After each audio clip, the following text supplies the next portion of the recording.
Order. Would you join me in the Pledge of Allegiance? I pledge allegiance to the flag of the United States of America and to the republic for which it stands, one nation, under God, indivisible, with liberty and justice for all.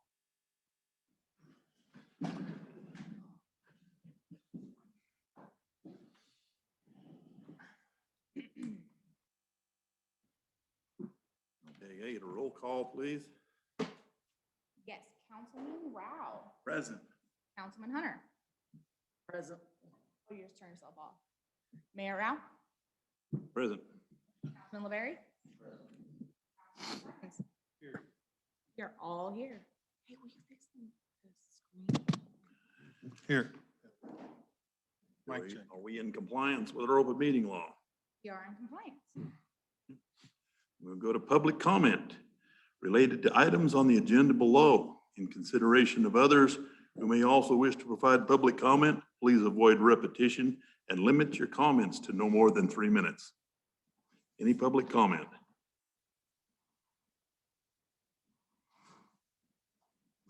Okay, we'll move on.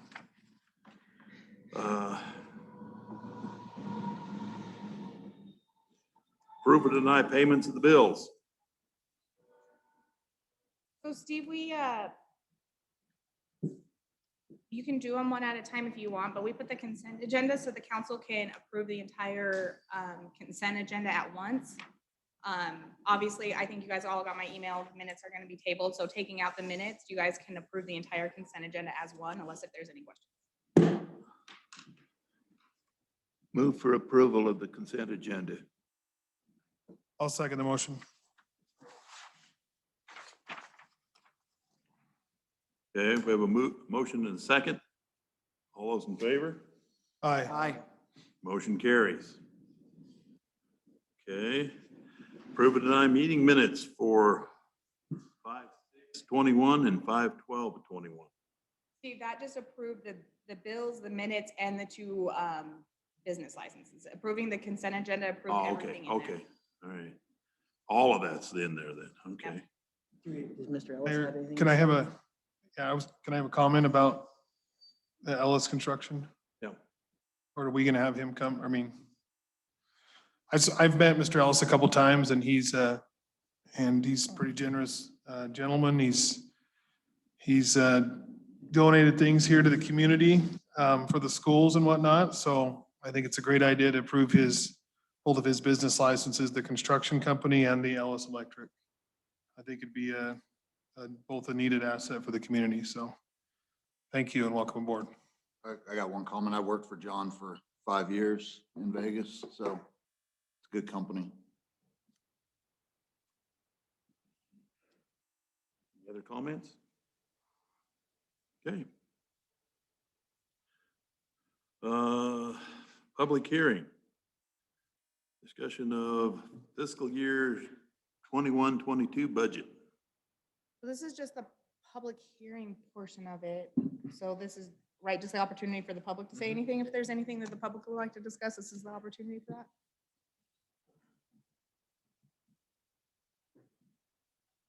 Any questions on the budget? This is really the public's portion for questions. Ours comes next. You can close the public hearing and then move on to the next item. Okay. Hearing nothing, no discussion, we'll move on. Items for discussion, possible action. Approve or deny final budget for the fiscal year 2020 or 21-22. Yeah, come on up. So while Dan's getting situated, I'll just kind of tell you the differences that we asked him to do that you'll see. So one of them was the part-time temporary employee or part-time person for the office. You'll see that in there. And then also the 4% increase for our pay scale, coming July 1. And then also you'll see the minimum wage, because minimum wage goes up to $9.75. So you'll see that difference in there as well. And was that it, Dan? Was that all? Personalized. Always gives us the fancy stuff. Oh. Now you've got him disappointed, Dan. Thank you.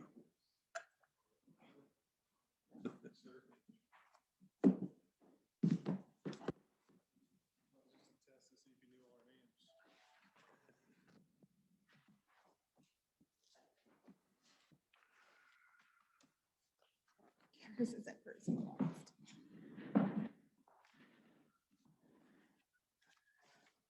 Guess my email's not the only one that doesn't like you. I don't know. No, I had a junk mail because on my thing it says focused and others, so I didn't even know I had a junk mail. All my Nevada League of Cities emails were going there too. Found a lot of stuff yesterday.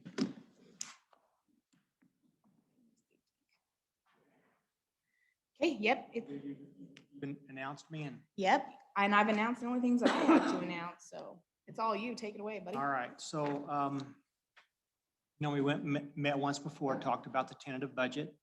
Since then, I know there's been work taking place on it. You've had some discussions, and as the city clerk indicated, there's some changes in this budget, okay, from some of the requests that have been, or from what the initial budget was. However, there are just some very specific changes. Most of the budget stays the same, okay? So with that, let me first, let's just go through some pages here. If you're all right, I'll try not to take a lot of time. I would just like to point out some specific things, okay? So why don't we turn to page 11? Page 11 is the general fund of the city.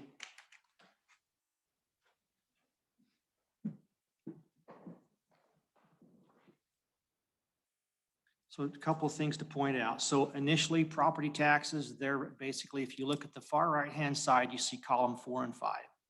So the tentative budget is what was initially filed with the state that you've been working on. And the final budget would indicate any changes between April 15th and today.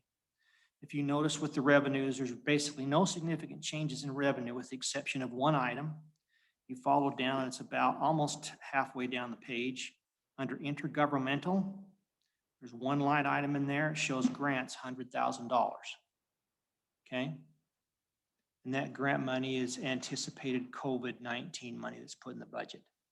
And I believe it's anticipated you'll get more than that, but that can be augmented in the year when you get it. Okay? When it actually happens. So you get the bottom of the page. You can see we started out at $375,710. Now we're at $475 with that $100,000 increase. Okay, you go to page 12. Page 12 shows that the ending fund balance. Okay, I'm sorry, the balance to begin the year with at the bottom of the page, second line from the bottom is projected to be $93,000. Right now it's projected to end the 6/30/21 year. That's going to end here in about 6-7 weeks. We're going to end the year at $147,000. Generally, when you do get to an end of the year, your budgets always come in higher than anticipated. And I would expect that to happen this year and also for the 6/30/22 year. You could then go on to page 13. And basically the numbers are the same throughout this with some exceptions, okay?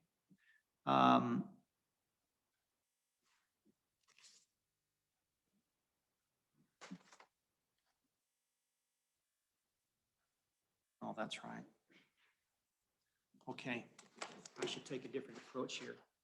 In the budget, as the clerk indicated, we've been asked to factor in a 4% raise, okay? If you recall, when I came up and I presented the audit report here, oh, what's it been? A month and a half ago? Maybe a month ago? The wages basically of all of the city employees are allocated into many different funds and line items, okay? And so when you look at this, it might be difficult to be able to see specifically the impacts in the different funds, okay? But there's a 4% raise factored in here, okay? So when we looked at this, we did have discussions with Amanda, okay?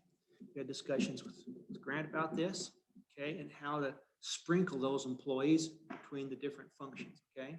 Trying to keep it similar to how the audit results were at the end of last year, because it sure seemed to tie things down tight, okay?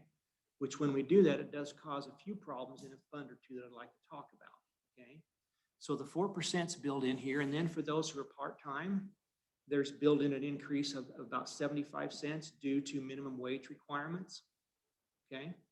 Where we have to jump the minimum wage 75 cents every year until we get up to about 11 or 12 bucks, depending on the type of benefits that are afforded to the employees here that work for the city that are part-time, okay?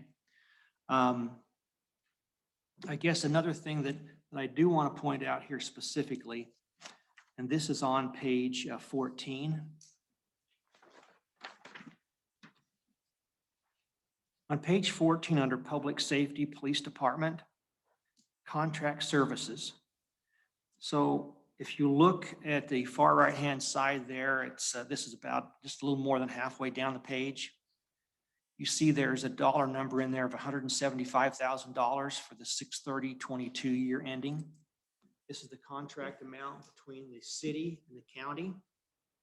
And when you saw the $100,000 in grant revenue on the revenue side, that basically effective is offsetting the increase of $100,000 here for the contract with the county. Now, I'm sure there's more COVID money coming in than that right now, but that's what's going to be in this budget, so you can augment that later to spend any additional money. And that's what was the direction that we had in relation to putting that grant money in here, okay? One other thing that I want to point out is as we work through this budget, any place there is a capital outlay line item where you can spend money on a capital project, it's been budgeted at basically the maximum amount available, but there are not specific projects for that expenditure. Does that make sense what I'm saying? So it gives you the ability to spend the money. Now, there's a requirement around July the 1st. There's another document that has to be filed with the state. It's called the Debt Management Report Capital Improvements Plan. And there will need to be a worksheet that's put together that lists capital projects and what you're going to spend the money on that will tie back to the budget document, because the state will want specific areas you want to spend it. It doesn't mean you have to spend it in those areas, but that would be how you plan to spend it, okay? But right now, the way the budget's put together is to give you all the leeway possible to be able to do that. Make sense? Okay. All right. So this budget as it sits right now, let's go to page 16.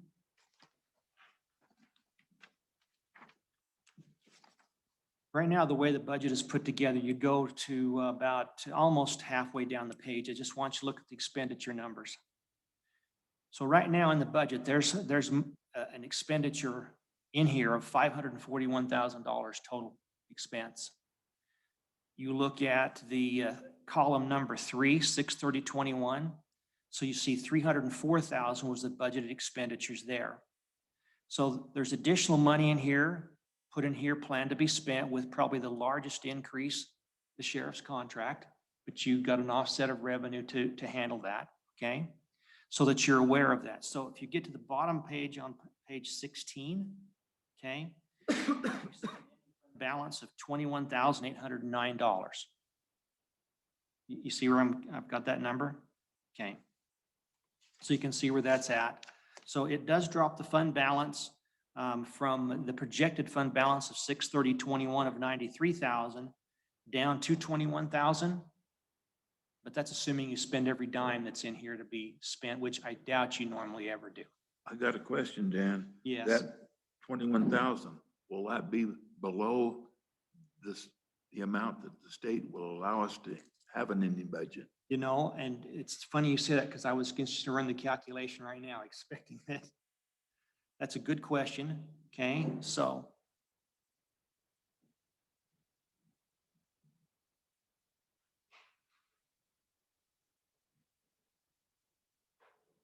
So it looks like it's $16,246, what it looks like to me, and so it's above the required minimum. Okay. Thank you.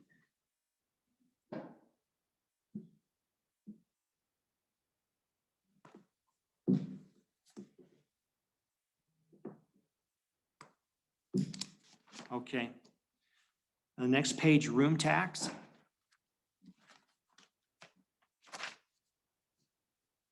well, I should back up. Can we talk about that ending fund balance just a little bit? The 21,000? Okay, well, when I look at that number, well, I'm talking as a auditor now, it's your choice, okay? It seems a little low to me. Okay? You know, if I look at it from a cash flow point of view, if you did spend everything, I think it might put you in a problem position. Okay? And so when I look at that, you know, before you make a decision, we might want to talk about the general fund more tonight and decide if there's some areas you might want to change that low ending fund balance or not. Okay? Because that is a good question. Okay? No, I agree. So just looking at that, and I guess I bring that up because a few years ago, I'm sure a couple of you remember where the state thought, hey, you know, your budget's this way too tight. They asked the city to come in because they were very worried about the fund balance and it getting too low. And the city had to go before the local government finance committee and report on how they were going to maintain the fund balance. Because when they look at this like this, they're thinking, well, okay, you were at 147,000 in 20, and in 2 years, you've lost 120,000 of your equity. So if there's some places in here where you might want to cut back on some expense, that might be something we want to talk about for a few minutes. Okay. Let me go ahead with the rest of it here. Let me go to page 17. 17 is the room tax fund. And this fund right now has an ending fund balance, bottom right-hand corner of $72,000. You know, so I'm here not in a management position, but maybe a consulting position. So that's $72,000. If you need access to that money because it's budgeted to be an ending fund balance, you can't access any of that money for 12 months. You can't access that 72,000 until, I guess, really the end of 22. And so if you have any concerns where you want to have some extra money available to spend, you may want to take some money out of that ending fund balance and budget to spend it, even though it doesn't mean you have to spend it. And maybe some of the money that was reduced in the general fund that maybe you to make that fund balance in the general fund stronger, you could spend the money out of this room tax fund instead. For instance, you could budget to spend an additional $50,000 out of this fund, remove $50,000 out of the general fund and get your general fund balance back up to about $72,000 or $80,000. Because there is some minimum requirements and the state looks strongly at that general fund more than they do at this special revenue room tax fund. So this is something you might want to consider where you would, if you look with me, look at the expenditures in here under culture and recreation. And I understand, you know, why the numbers are where they are is because staffs want to be pretty consistent in budgeting expenditures, but you could come into service and supplies here and they're right now they're budgeted at $35,527. You could make that amount $85,527 and move $50,000 out of fund balance and put it up into service and supplies to pick up any reductions you might make in the general fund in case you still want to spend what you were going to spend in the general fund. Do you follow how I'm laying that out? Because it's the general fund where you have more compliance issues with as far as your budget than the room tax fund. Okay. In the room tax fund for several years, there was money being paid out on the settlement with the contractor of the parks. I believe that settlement has been paid off now. Okay.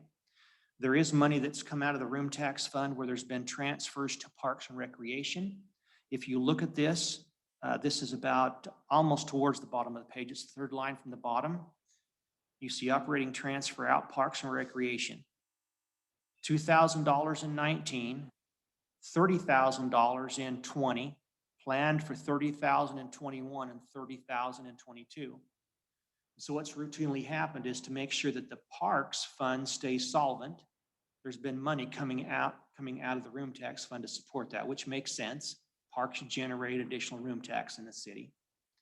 And so another option you'd have, depending on where the parks are at, and we'll look at that in a minute, you could move some of this fund balance and increase the transfer to parks, Hey, Dan, I got a question. okay? So, I mean, it looks like for revenues at least, I mean, we've been averaging somewhere around 75,000, between 75 and 80,000. Mhm. Why have we, I guess, budgeted 23? That's basically a COVID number, thinking that traffic volume is going to be less. Okay. All right. But it's easy to bump that number back up if it comes in strong and there is going to be no big impact. Then you could do a budget augmentation, or frankly, you could make that 70,000 in this meeting if you choose today. Does that make sense? But that was the anticipation of, okay, what is occupancy? And then I believe I know there's the one hotel that's still closed for renovations, for motel. No, they're licensed, they got their health permit, so I'm not sure if they're officially open, but they're licensed and ready to be on Memorial Day. So if you feel like there should be some additional money put there, there's no reason that couldn't happen. Okay? I do, I think, well, I don't know if I'd go back up to 70,000, but I think You want to bump it? probably I was thinking around 40,000 would be a good comfortable number for like a low ball. It doesn't hurt to go bigger than smaller, right? It probably helps more. to go Smaller, so that way if we end up getting more. So I was thinking, Well, okay. think that's too high? You do this more than I do. No, because I think when these numbers were initially, being put together, the look at this was, well, we don't know what's going to happen, but now that I see what's happening out there, I personally think you're going to see more traffic than $23,000 of room tax. I was about to say. That's my We feeling. went up since COVID. I think it's gonna Yeah. be 50 or 60, or maybe we ought to put it back at 70, but when you see your room tax amounts come in each month, do you feel like they've declined significantly? Do you think they're coming back up? No, I think, well, and even last month, I'd have to double check to verify, but when I was putting them in, I was even thinking to myself, I'm like, these are pretty high. That's what I was thinking to myself when I was putting in the room tax. Okay, well then, if that's the case, then to me, I'd put it back to 60 or 70. Especially if you see more traffic also.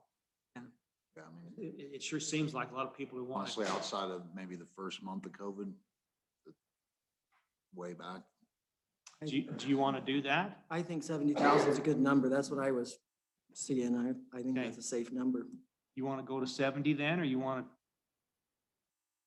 I'd feel more comfortable around 60. 60. I'd go with what 60? Amanda thinks. More than less. Okay.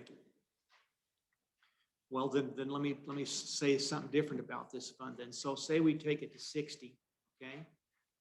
I personally think it's still a good idea to have a lower ending fund balance in this fund. Maybe you plan to have it at 25 or 20 or 30 and put the balance in there available for you to spend. That would bump it up because we've just added another, almost 40,000 of revenue.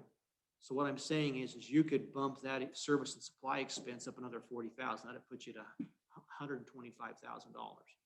Now, granted, the money has to come in the door for that to happen. It sounds like that's probably going to be the case. Okay, and it gives you some additional ways to deal with parks and general fund type expenses that you might move over here. I agree. I think we should. Okay, I think 125. should we do that then? Okay, That would bump it up to what? 125,000. I think I'd just round the number and make it an even 125, but rather than 125, 527. But that's your call. Okay, and I'll bump the revenue up to 60. Oh, I shouldn't say it that way. I'm getting some nods, yes, and so everybody's on board, it sounds like. On board with 60. All right. Let me go from there to the next page, the Meadow Valley Industrial Park, page 18. This fund basically has all money available budgeted to be spent. So this fund routinely brings in $10,800 a year based on the rent coming in from Haycock, okay? And you can see this money's been building over several years. And so what's happened in this budget is that there's an expenditure budgeted of $82,812 to spend the entire amount in this fund. This fund is, again, what's called a special revenue fund because there's money coming from a specific source, the rents. I believe when this fund was initially set up, it was set up so the money could be used for any purpose basically you want, but more to maybe tie into the industrial park, maybe improvements there, and to try to bring in, also for lack of a better word, more industry and do improvements there. Yeah, I'm pretty sure Grant has plans to spend this money to be able to bring the electricity out. That was gonna be my question. So, capital outlay would be, do we need to break out the line items for wages and capital outlay, which is gonna be more where I'm spending it? Or is it good to just leave it in services and supplies and we can move it around as we need to? Honestly, either way works.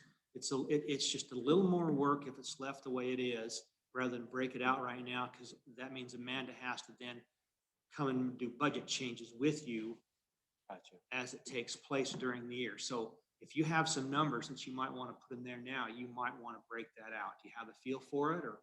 Yeah, we're gonna pay for the whole power line up front, which is just shy of $40,000. And then our rent will increase for a while on that. And then wages, I don't have perfect idea, but You have it within like $5,000 I was gonna say probably $5,000 would work. for wages? That count in the survey? You know, I haven't got the survey in there, but the survey would be under services and supplies, which is already budgeted. Then based on that, maybe 5,000 in wages, 2,000 in employee benefits? Yeah, And then how much, so are you gonna actually do some capital expenditure? Sounds like you yes, are. we're gonna improve the power line up there. You know, that's a good question, though. That's not our power line, so that's not a capital improvement for us. I mean, And it's for use at the industrial park. I mean, it's not used anywhere else. service by. Yeah. Yeah, it's not gonna turn over onto our books as a capital improvement, You're though, that not we gonna- can depreciate.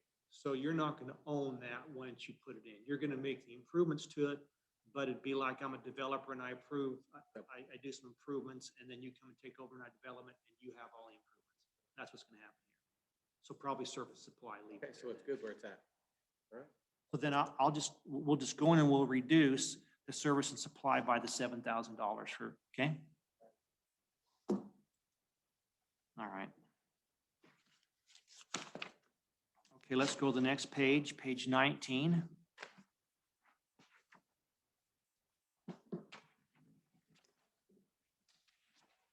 So 19 and 20 are the road, is the streets fund.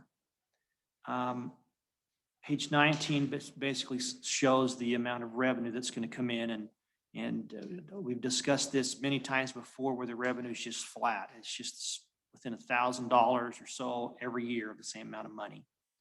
So it brings in about, I'm going to say $96,000 a year. It looks like this year it might be 97. And these are based on projections from the Department of Taxation unless some grant monies come in.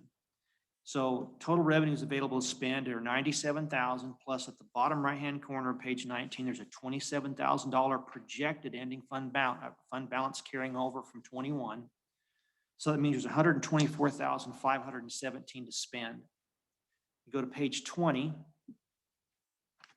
This goes back to some of the initial comments I was making about putting the 4% raise in here and allocating wages amongst the several different funds. So right now at the top of the page, you can see the change in the tentative budget versus the final budget. There's been an adjustment to the wages to bring them down to $40,000. And that's kind of keeping them in line where they were for 6/30 of 20 at 39,401. Okay, to try to keep it in line. So total expenditures budgeted for the streets fund is $91,406. It's about 2/3 of the way down the page. It leaves an ending fund balance of $33,116. And I just want to bring that up the way that sits right now. Okay, the reason that's lower is because we dropped the wage number and the benefits number to make the allocation more close to what it was a year ago, okay? If it ends up being the case, then you've got $33,000 there that is gonna roll into fund balance moving into the next year. I'm not sure if you want to leave that much money there or not, or if you think you want to budget to spend all the money. I don't know, because I know streets is always a difficult situation to budget for. And it can stay just the way it is. I just want to point that out to you, that that makes a higher ending fund balance than there has been in the past. It's only maybe $5,000 higher, but you know.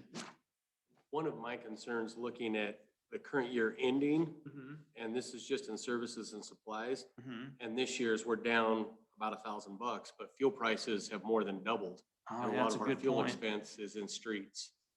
So that's a concern to me. Well, just some ideas with this, okay? So streets always struggles and has from forever, okay? Especially when the change was made with the county and the money that was coming from the county. So an option would be to spend that fund balance, put it in there so it's available. You know, with inflation and the way fuel prices are going right now, then potentially you're gonna need that money. Because of the money you have sitting over there in the room tax fund, there's ways that you can still utilize some other money to help with this problem that might exist in the road fund, okay? And so I personally wouldn't see a problem if you budgeted to spend more money and had a smaller fund balance. But, you know, I guess I would defer to Grant on that a little bit, because maybe he wants to have some money carry over next year. I just get. do, right? But But you want to have money there to handle whatever problem Yeah. might exist in the coming year too, at the same time. I don't necessarily want to budget to spend all of it, but I think having more available to cover the cost of fuel and things that we've got going on right now, because with the cost of fuel, the cost of tires, all of those things go up. So What are you looking at? Another 20,000? I was gonna say, what if we split it and just make sure we leave about 15 in our ending fund balance? Okay. I think that sounds good.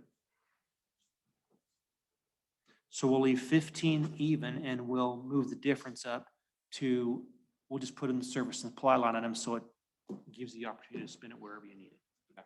Okay. All right. Okay, from there, page 21 is, in my world, kind of a throwaway fund. I shouldn't say it that way, but the municipal administrative assessment fees, municipal court. This is money that can only be used for municipal court. All honesty, that needs to go and be closed out, but that's something that me and Grant just haven't met up to go meet at the bank to close out, because that money is needed to be going towards some of the funds that we're putting here. So right now, this fund is budgeted to spend no money. And, well, yeah, I don't know how to address this. It's me, I'd put all the money in to be spent.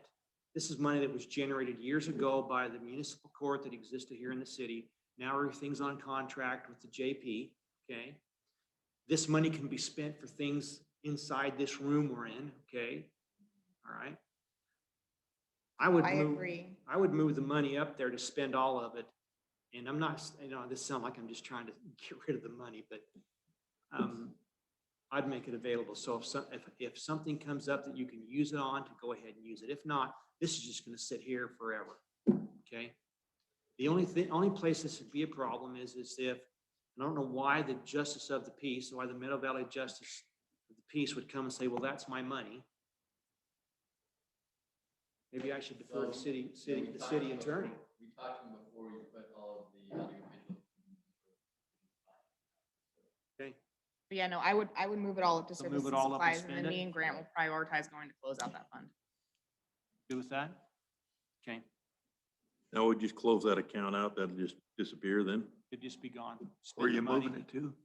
Services Move to the and services supplies. and supplies. We're gonna move it. Right now, we're not scheduled to spend anything there, so we're just gonna put it all up there where we can spend it. Next year, it'll just be gone. Mhm. It'd be, should be used to pay for some of the equipment in this room. It's here.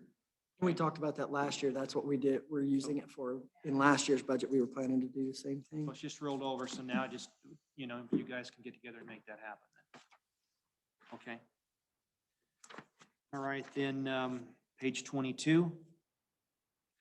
Heritage Museum Board. There's no changes in this budget from the tentative budget to the final budget.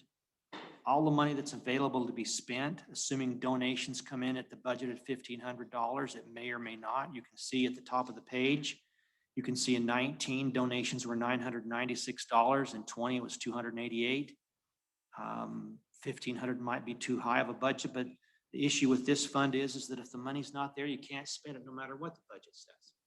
So I don't see anything wrong with this budget as it sits, unless you felt there was a need to drop the revenue, but I don't see any reason. I don't think so. We're getting a ton of people into the boxcar to the point to where Rick is almost daily taking people over there when they're closed. Rick will go over and take them, so. Okay. So And you're, I hint to them that if I'm gonna allow my guy to go over there and give them a tour, they should donate heavily. they should. Okay, then let me move on to page 23.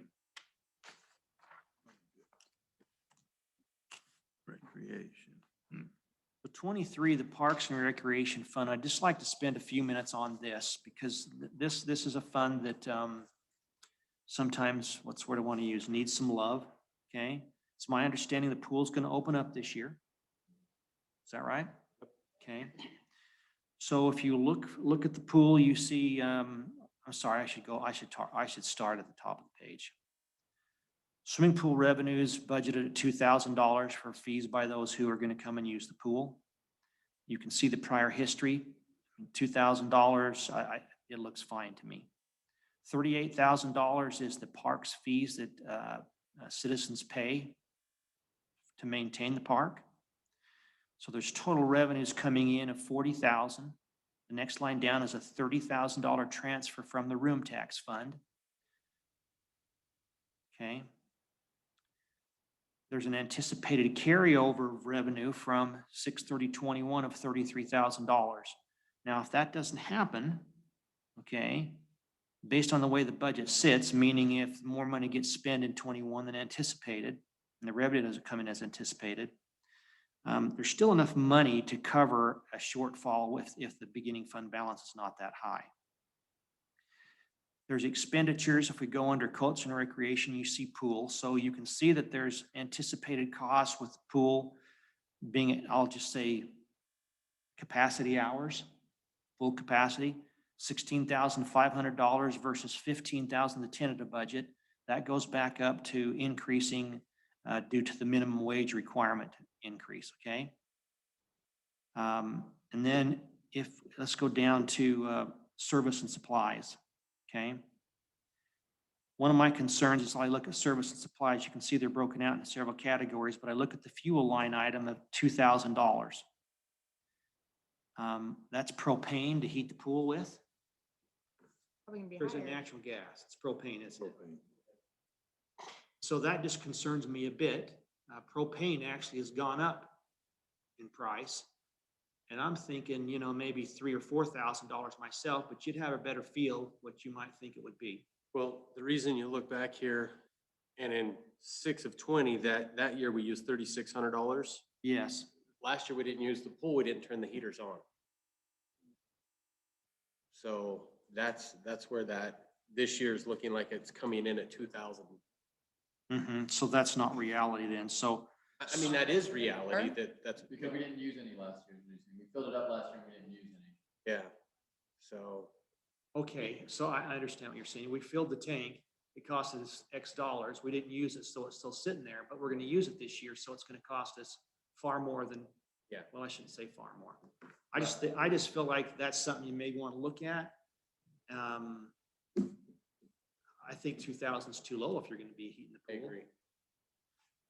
Are you thinking Look- like 4? Looking from the prior year, we probably need to be That's, up around 4. okay. That's We'll my move that thought. to 4. think force enough, or do you think even higher? Because you go back to that previous year, it's $3,637. That's pretty close, yeah. And once again, the price of propane's going up and Yeah. See, well, I just know what I had to pay for propane at my house recently. I was shocked. Okay, so I don't know if even force, okay, I need to speak quiet and listen. No, I like your comments. Maybe we should do 5. I feel like Closer to 5 5? myself, just because the prices have gone up so much. Grant, But that's your Yeah. guys' call. I'd rather have it there to spend than, Have to come back. yeah. Yeah. Okay, I agree, 5.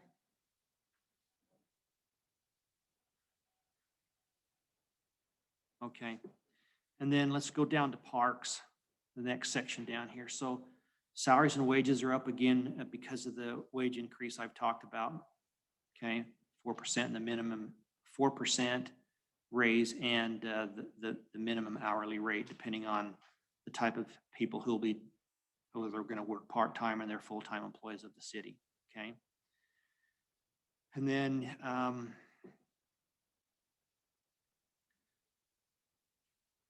there's obviously a problem with this budget when you look at it, okay? Either Stacy got the wrong message, okay?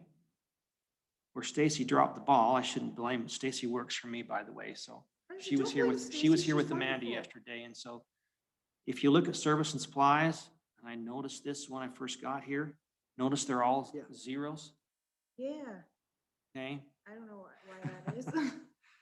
I think that, in haste, trying to make sure we got everything prepared this morning, I think all those numbers need to be put back in here.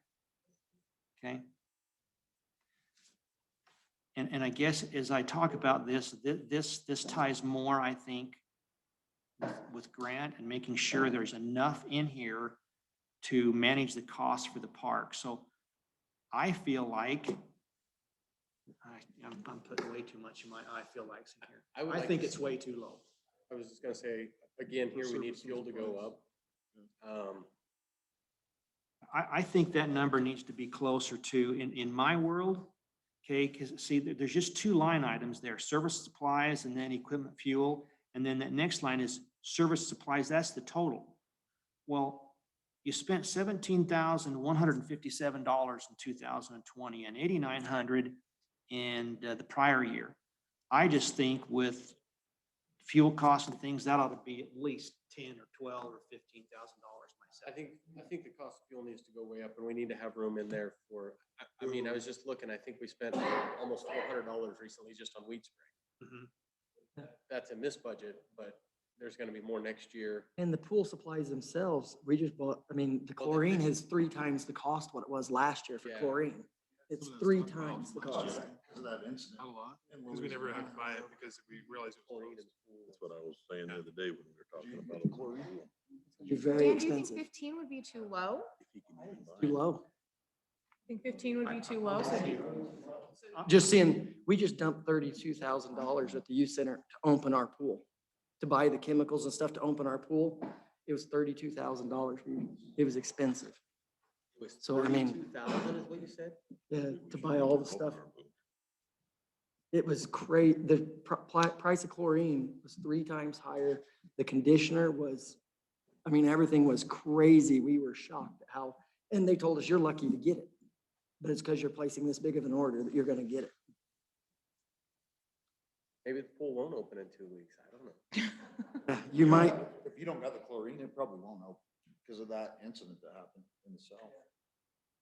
it's gone crazy. So Chlorine that number's shortage. high, gonna be a lot higher this year than it was. We're gonna augment that too. So well, now you're just stressing me out. Go watch the I was gonna say, national news. what 20,000? What I've been saying. would we be okay at 20,000, Dan? I think it needs to be at least 20. That's Or where, fun be Yeah, okay? because we'd still be at 80,000, Well- 487 after we had the 3. Yeah. Okay. When I look at this, I'm looking at this fund, but I'm looking at some other funds in combination, okay? So I look at this and I think this needs to be 20 or 25,000 myself. Okay? Now, maybe well. Well, no, I mean, Grant's gonna with what think I'm there's, really padding the budget here with my thoughts, but No, I appreciate them, actually. We're back to the pool, because at one point we were at the park. We don't have money in there for lifeguard certifications. I'm not sure what that's gonna cost. I know Linda was working on it, but oh, wait, no, I do. It's $100 per, $175 was it 70? I thought it was $100 per person is what Linda told me. then there was a fee for him to come and stuff. Yeah, I think it was like. Yeah, and then we have to 175. pay for his per diem and mileage, yeah. So, I don't know, probably closer to 25? We're just talking about services and supplies right now. Because. Well, service and supplies, isn't that where our certifications for the no, there's a certifications and stuff? certification up here. Do we have one of those? you're right. There's nothing in the line item for lifeguard Yeah, certifications and it there ought is. to be. It's right under employee benefits, oh, services and supplies under the pool. So if you go there, right, it shows service supplies. Underneath there, the line item lifeguard certifications, there's no dollar amount in that line item. Like, 'cause we Right. didn't do any certifications last year. The year before we did, though. You can see, yeah, Oh, let's see, five. the problem is that, okay, I guess I Yeah, should probably explain. just $1,000 overall, because I mean, we're gonna be certifying five lifeguards, and then plus the cost for him to come, I think $1,000 would cover that in plenty.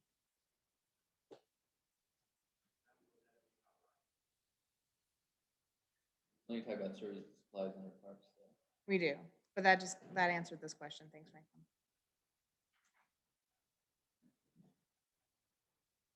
So that figure's gonna change to 25 grand? Mhm. So here's our overall thought on the big look at the park, okay? Whenever the park has financial issues, the financial issue is solved with the transfer from the room tax fund, okay? Right can always now, there's up that 30,000 budgeted to come in here. For the last several years, the 30,000's been okay.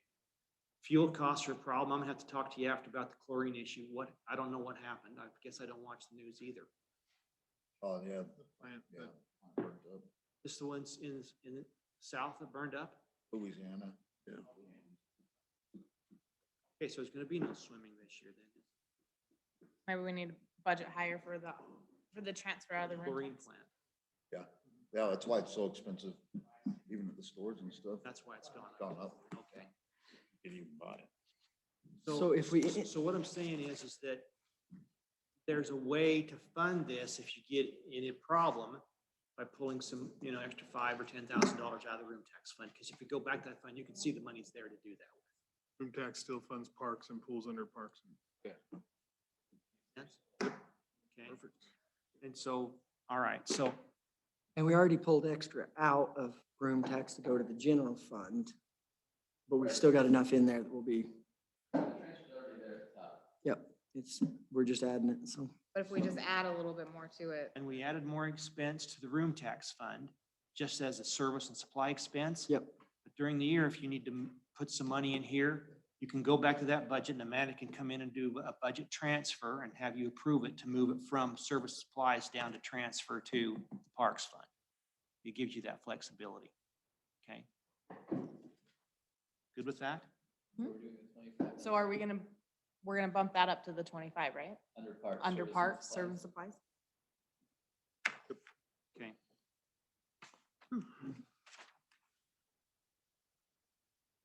Okay, the next one is page 24, the fire department.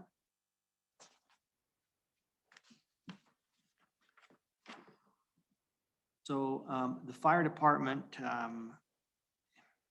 just honestly, runs quite smoothly when you look at the numbers here, okay? Budget expenditures for the 6/30/22 year are basically the same number as 6/30/21. There is a payment built in here. Let me start at the top, I'm sorry. 38,000 in fire department fees being paid in, by the citizens. You can see for 19 and 20, it's about $1,500 less than that. I still think it's fine to leave it at 38 unless you want to drop it down a bit, but I don't see a need for that. And then you, If anything, it will go up because we have more people moved into the city. mhm. I mean, I think it's fine where it's at. Okay. And then as far as going down down to expenditures, the first line item says employee benefits. Well, you see there's no salaries and wages. What that employee benefit line item is it's for, like, I'll just say insurance for the volunteer firemen. It's workers' comp if they get hurt out on a fire and things like that. That's what that line item's for, okay? The next line below that, service and supplies, okay? And then fuel cost of $303, and I'm sure we're gonna change that number as we sit here, but maybe that's a place you may wanna make a changes with the fuel. The total service supply costs are at $25,000. I just wanna stop right there for just 1 second. So if you follow that line and go to what the costs were in 19, they were 37,000 in 19, 26,373 in 20. And they're budgeted at 25,792 for 21 and 22. So if there is a need to make an adjustment to move that number closer to the 26 or the $37,000 number, at the bottom of the page, second line from the bottom, it shows an ending fund balance of $21,720. So that's the same projected ending fund balance for the last the last 2 years anyway. So you have the ability if you want, because this fund doesn't require a minimum fund balance. This fund can be spent to zero if you want to spend it to zero. So if you wanted to add $2,000 or $3,000 or $5,000 into the service and supplies, you have the ability to do that. It would just eat into some of that fund balance. I'm not sure what the need is. The debt service number, that has to be what it is, because that has to be there available to fund the debt service payment. And you can see that the principal portion of the debt service payment is $11,208, and the estimated interest is around $1,000. That's just based on amortizing the debt payment. So I really don't have any feeling on what you want to do with her. So you okay with it? Any The only one I would be concerns? concerned about would be the fuel cost, but I don't know. It's just the cost of their HVAC though, isn't that what that is? Do they pay for the fuel out of this fund? Or not the HVAC, but because that's what this is. The SMS. fire engine's fuel, I would assume. I know, so what? And do that they- seems low I was to gonna me. say, what but- are they, do you guys know like how often they use that account to fuel the? I know we have a lot of fire department people on here. I mean, is it I not think that it's often? low. You guys I feel think- like that fuel needs to go up, or I mean, you have no I idea mean, at the all? number 'Cause shows that's it fine, you can isn't, tell me but- that. It feels low, doesn't it? Yeah, Credit card, I don't know if that comes out of that, breaks it out of that fund or not, does it? well, I got, Credit card to fill, that's got not coming out of receipts this today. fund. I got 3 receipts from my work for guys that had to fuel up. We typically have our own tank, but it's not filled right now. One truck Well, was they have their own $300. separate fund too. The fire department has their own fund that doesn't come from the We're city, and I running think more they than pay for those, their but- fuel costs out of that. I It's don't not know. being allocated to the correct fund when they're purchasing fuel. Because I mean, $300 worth of fuel in a year is just small on a fire truck. You know, Seems very low. That's Thing what I'm is, like. they don't drive them trucks very far. Maybe there's a fuel allocation problem. Yeah. They have- Well, they are, but they don't drive these trucks. Some, a lot of them, some of them times them trucks sit there a month and never even, They don't give it back to our fund. They have. you know, there are times they're used, but I mean, there may be several months that they may go in and fire them up, just see make sure the batteries are in good shape. Starts up. Is there any need for new turnout gear or anything like that? So I guess here's my question, are they getting revenue from anywhere else? Do they have a bank account that the city doesn't know about? Well, the fire department has its own bank account. Yeah. Had it for years. Yeah. No, it's like the volunteers, I was gonna use the word slush fund, that's not the word to use. Not a slush, yeah. Dan, It's we have several accounts over at the America First. We have a grants, a mutual aid. Is that where the fuel money comes out of then? I think the chief has the card. I think that's where they've been paying for part of that. I think. so. Really? Yeah.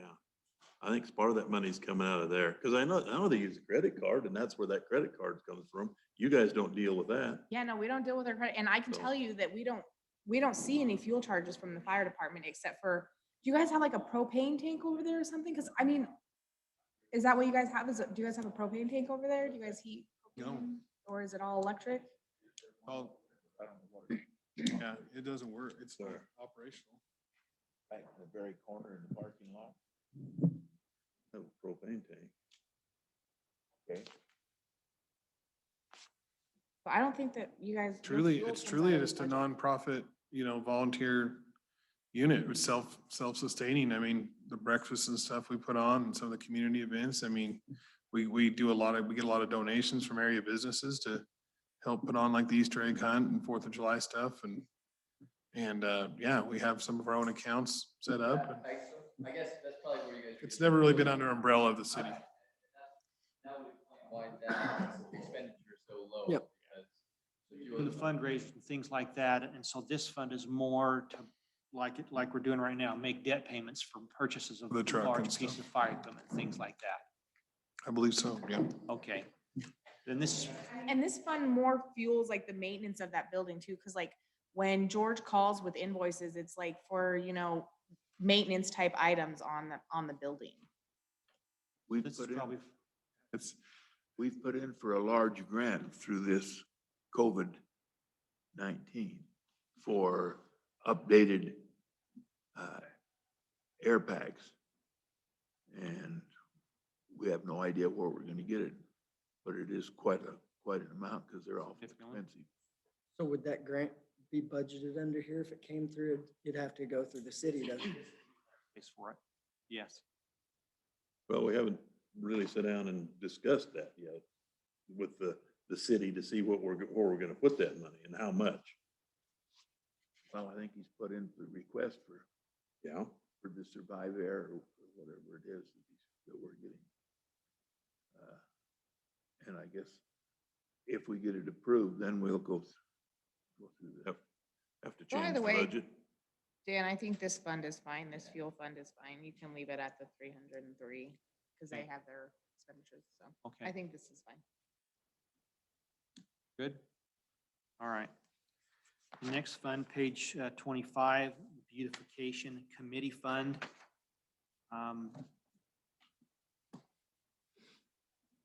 I really don't have much to say about this fund. If they bring the money in, they can spend it. If they don't bring it, they can't spend it. That's how I view this fund. So I don't have any comment on that one. The next fund, special license fund. This just relates to the marijuana money. This is all just gonna be driven by what the licensing revenues are, okay? Now, the way this is budgeted right now, you look at the bottom of the page, it's budgeted to have $112,000 ending fund balance. I'm not sure what the plans are with this, whether you want to have any of that money available to spend. Right now, the way this fund's set up is there's $20,000 of expense set aside for general government purposes, whatever you decide that to be, and $20,000 for health purposes, and all the rest of the available money stays in the fund. Now, if you look at this, the special license fees to me are when someone new comes in and wants to put in their initial cost to get the license. And so if you look across the top here, it shows 120,000 in 19, 60,000 in 20, real low number for 21. Is there any anticipated additional licensing fees going to come in? No, No. not the unless, renewals, yeah, just the renewals, which is only like 3 of them. 3 at $100 a piece.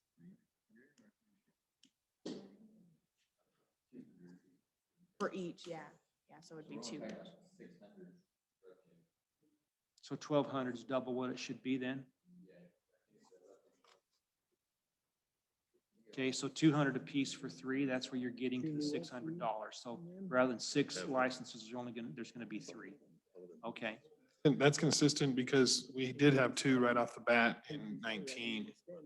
And then that one, so that makes sense. It's 60 a piece, doesn't it? yep, it makes total sense. And then if I remember right, last year at this time, right at the height of COVID, or it was still going, I don't want to say rainy day fund, but you kind of told us the same thing that we could try to have ideas where to spend this, but I think we all agreed, just let's leave it, and because we were uncertain where COVID was going and that kind of thing, so. Yeah, we don't have really any particular plans for this money yet, so I mean, I'm fine with it just staying in there. But I do think we should adjust this 1,200 closer to the 600. Then we'll drop that by $600. And so just to point out, the one issue is that it's rolling into fund balance, meaning that if something comes up over this year and you want to spend the money, technically you Can't can't. touch it, yeah. Because you budgeted to put it in ending fund balance. The way the statute works is that you can do a budget augmentation, but you can't augment out of ending fund balance. You can only augment from beginning fund balance. I know I'm playing that, I'm getting away in the weeds on counting. Oh, fund that's good. balance That's here. good information. No, we figured, yeah. You put the 100, if you leave the 112 here, it locks it in here until July of 22. Meaning you So can't- where would we stick it to make it where we could access it if we needed to? You'd have to go Service and stick it up supplies. underneath the expense of general government and health. Government, yeah. And you could split it in half and half and put half of it one place and half the other place. It doesn't mean you're gonna spend it. It just means it's there if you decide to spend it. What's your thoughts, Amanda? Think that's a good idea to, We want to keep it for another I year. will throw my 2 cents in that if we get the COVID funding, we shouldn't need it. That's kind of where I'm at. I just don't see where we would I was saying. would keep need it, and we put a couple other safety measures in other places for just in case type thing, so I'm fine with it staying the way it is, other than dropping, because I would like it to read closer to the actual amount of 600 Okay. of our revenue, so other than that, that would be the only change I would make. I guess I should back up too, okay? we should leave it If the there. whole world fell apart and you had to have the money, then you just go take the money and spend it, even though it might be a budget violation. take it. Nobody goes to jail or anything for that. It's just a budget violation. You say, yeah, we had to spend it because the town burned down or whatever, so. Okay, so we're gonna just leave it right there then. I'm in Okay. agreement with that. You guys good with that? Yeah, Leave it I'm, there? I'm fine with it. That's it this time. We've put a couple of safety measures in other places, so I'm fine with it. It's available money.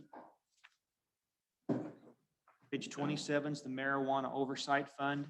I really don't have any comment about this. It just all ties back to licensing again. And if the money shows up, then you're going to use it for oversight, but I don't have any comment on that. Unless you have a comment. Page 28 is the emergency relief fund. This again is money coming in from sales of marijuana. All the money coming in is being budgeted to be spent. Page 29, Budget Stabilization Fund. This is a fund that the city council a year or two ago decided they wanted to set up. What this fund is, this like a rainy day fund where, if there was some disaster or something, there's some money set aside that can never be touched unless that event occurs, or unless there's a significant shortfall in revenue to the general fund. The way this fund gets funded is by transferring money from the general fund into this. And once it gets in here, statutorily, it stays in here unless there's a natural disaster of some kind or unless there's a significant drop in revenue. So right now, I think it sits in here in the budget, but to my knowledge, it's never been funded.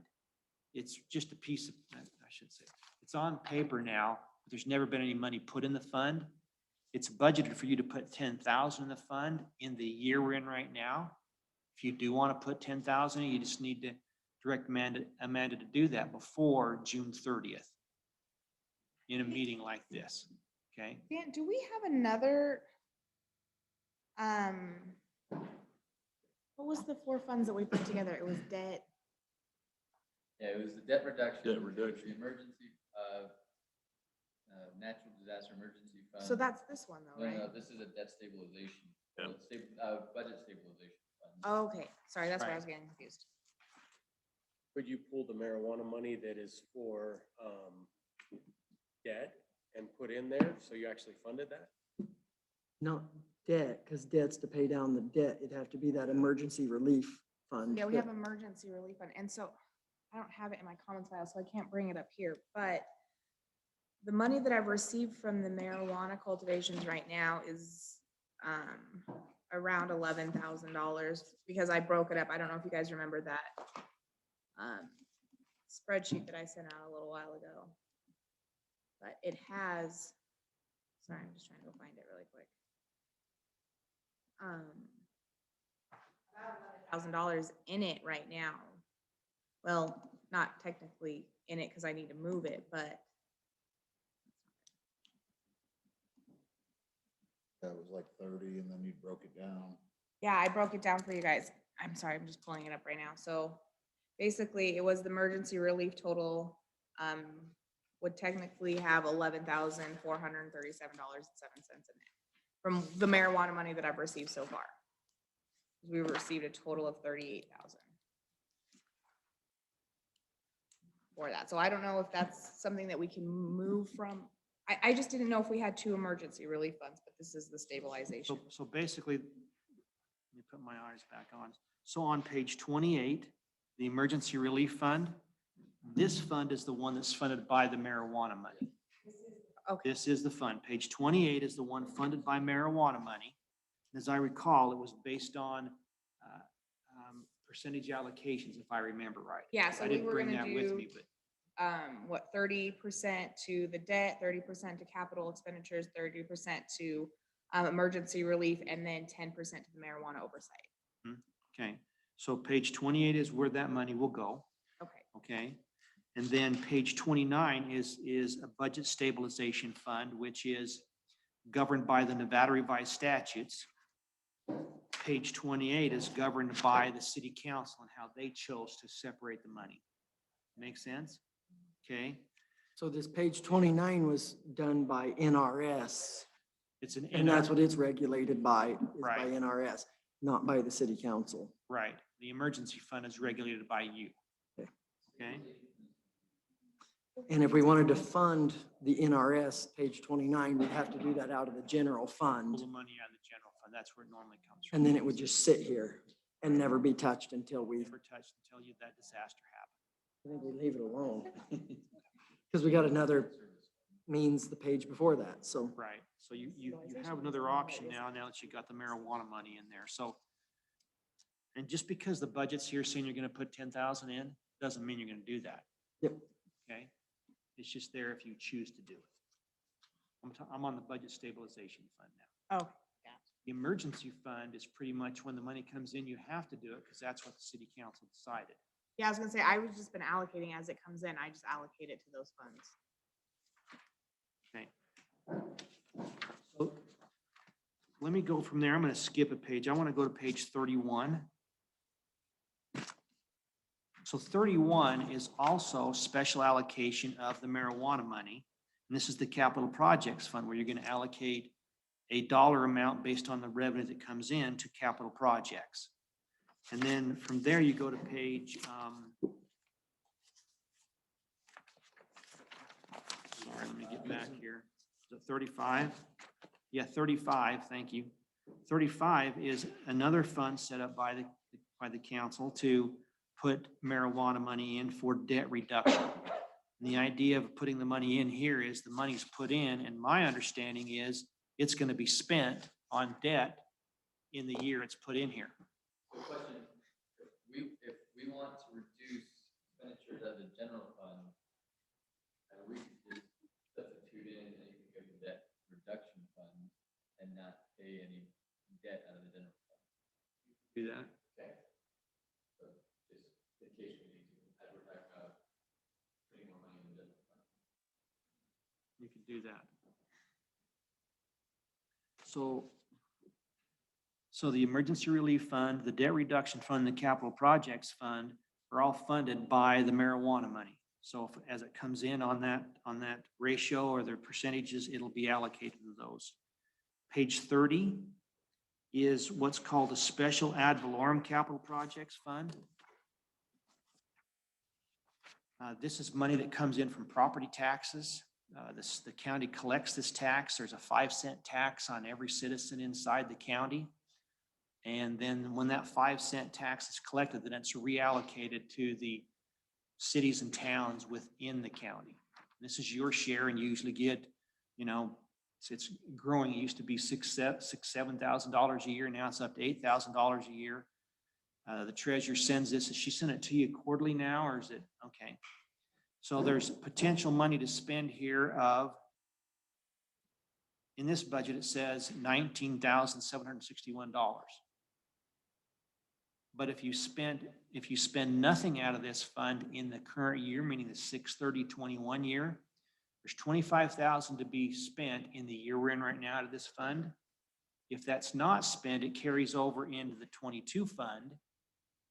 And then you would have, 19,000 plus the 25,000 to spend. And so just a question I would have here, if you don't think you're going to spend this 25,000 this year, then I would take the 25 out of the budget now and put it to zero, and I would move it so you could spend it into the 22 year. You follow what I'm saying? We can do that because I know we won't spend that $25,000 by the end of June. That's by the 1st of July. I don't think you've spent any out of it this year. Haven't, no. So, The sidewalk in front of the grocery store, they agreed to spend the ad valorem money on it. Oh, you're absolutely right. And what was that? That was, I want to say 14, but I don't remember. was it a percentage though? Didn't we do a percentage out of streets and a percentage out of ad valorem, or was it all ad valorem? I think because we Can you had the other remember? sidewalk issues, we agreed to do it all out. All of ad valorem. ad valorem. It was close to 14. So just kidding. Money did come out, but the whole 25 didn't. okay, then, do you want me to call you tomorrow morning and find out what that exact number is, or just want to leave it the way it is? You know what? Can we come back to this page in just a minute? I mean, we can leave it the way it is, And you'll just have, and then you would do a budget augmentation in the next year. I'm just trying to make work less for you the way I'm presenting this. Well, I'm just gonna pull up You're gonna Cassell bring it right up now right and now? pull up Okay. that email. So if All you right. just want to keep talking about something Okay. else, I will. All right, I'll sounds get that great. info for you in just a second. Okay. So, well, let me talk about the capital projects for just a minute. Page 31, there's $40,000 budgeted in here. Everything's being budgeted to be available to spend. And so this is where I was indicating there would need to be a capital improvements plan to put together of where you might spend the $40,000. Okay? Wish list for Christmas, be sent to the state by June or July. I think the due date is July the 1st, but I'll follow up on that and let Amanda know when that is, okay? Page 52, Streets Capital Projects Fund. This fund was set up and it's been funded by money transfers in from the city general fund. And so you can see that in the 6/30/19 year, there was actually $10,000 moved into this fund. There's a plan to put $10,000 in to this fund during the 6/30/21 budget year. And so if you still want to do that, that's something you want to take action on in a city council meeting before June 30th. Okay?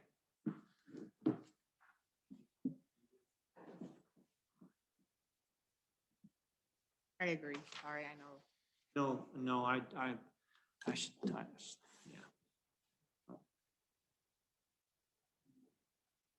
don't think, We're fine the way it is, or? we're fine where it's at, I think. Okay, He's asking if you want to put 10,000 in this year. This upcoming year. Not really, because we didn't touch it this year, so it's gonna roll right over into next year's balance, That correct? was one of the things we talked about, though, was growing it until we could do a project. Yeah. So putting another 10,000. So yeah, I mean, if we have the money, I would like to do it. you're right, just adding another 10 to make it 20 and Might as well. Yeah, because it's street capital improvements, and that's where we struggle to have money to do projects. Yeah. So if we keep adding $10,000 a year, then we can get enough money for the way to do a project. I think it's perfect like it is, just building it up. Okay. Leave it just like it is. so that was the initial plan, is to just do 10 every year to the extent you Yeah. could. And so, okay, And so in 10 years, do you we can want me do a to, sidewalk and so curb. should I put 10 in here for 22 then? You were saying we gotta have a meeting and make that an action item to approve it. Well, what I'm, Do it. This, okay, I'm sorry. I'm talking about column 3, and I'm talking about column 3. Yeah. So Right, col- So I think the thing is, we need to do, we'll just have Amanda put it on for the agenda first meeting in June to do a transfer for column 3. Right, Dan? That's right. And Okay. Here's the reason I'm bringing that up. Because if you look in the 6/30/20 year, nothing went into the capital projects fund. It's because there wasn't any action taken by the council. Because you pass the budget, but even after you pass the budget, then you have to pass the actual moving of the And- money. Make sense? And due to changeover of staff, we just overlooked No, that. and I'm not, I agree. Yeah, we just You- didn't, Hey, too many things happened and we overlooked it. Is that we didn't put that $10,000 in last year because we didn't know what we were gonna look like with COVID. So So- we just kind of restrained from that. So, and I think something else we can do if we're looking at a smaller general budget, a tighter general budget, we could probably just transfer it from the capital outlay from the marijuana tax money and just transfer it from the marijuana to the streets capital outlay to Then that help would- out the general budget a little bit more. And so we'll just put it on the agenda for the first meeting in June to transfer $10,000 into the Streets Capital Projects Fund. And we'll leave the decision of which fund, either general or the marijuana capital outlay, we want to move that from. We need to look at projects for the marijuana. Sitting thing. here thinking that we can use the marijuana money for any capital improvements we want in the Correct. city. Maybe this fund is redundant. Yeah, it's a redundant fund, So do but we want to move this money into the, it's kind of the long-term fund for long-term projects where the marijuana oversight one's more of a shorter term. We need it to do well, this I feel like project this now. was, this was created before we did the marijuana oversight. I feel like having two is redundant. Having what? Having the two is redundant. Can we combine the two funds? Well, I got one question, and Grant, this is for you. This is streets capital I don't projects need that much only to though. pay And attention to. is that- And that's what I'm saying, they're two different kinds of. Yeah. We're looking at, You know what? It's not gonna hurt us to keep it funded and moving forward in case marijuana goes away someday. and so I think we stick with the plan and keep it on the agenda to, Yeah, we'll just Fund put it it on the and- agenda and you guys can choose which fund to pull that money from. Yeah. at that time. Hey, Dan, I'd leave it the way it is. We came in at 21,000.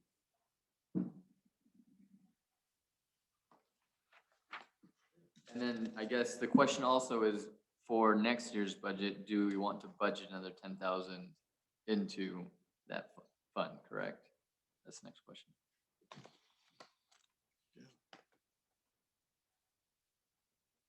You guys,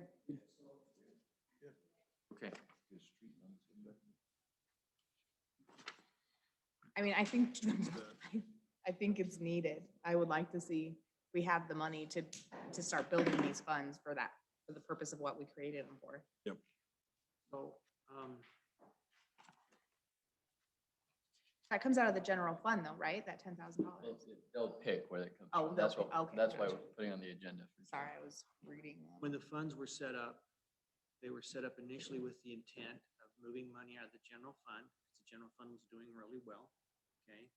And moving them into streets and parks. And the reason that was done, it was two separate streets and parks is because streets always struggles.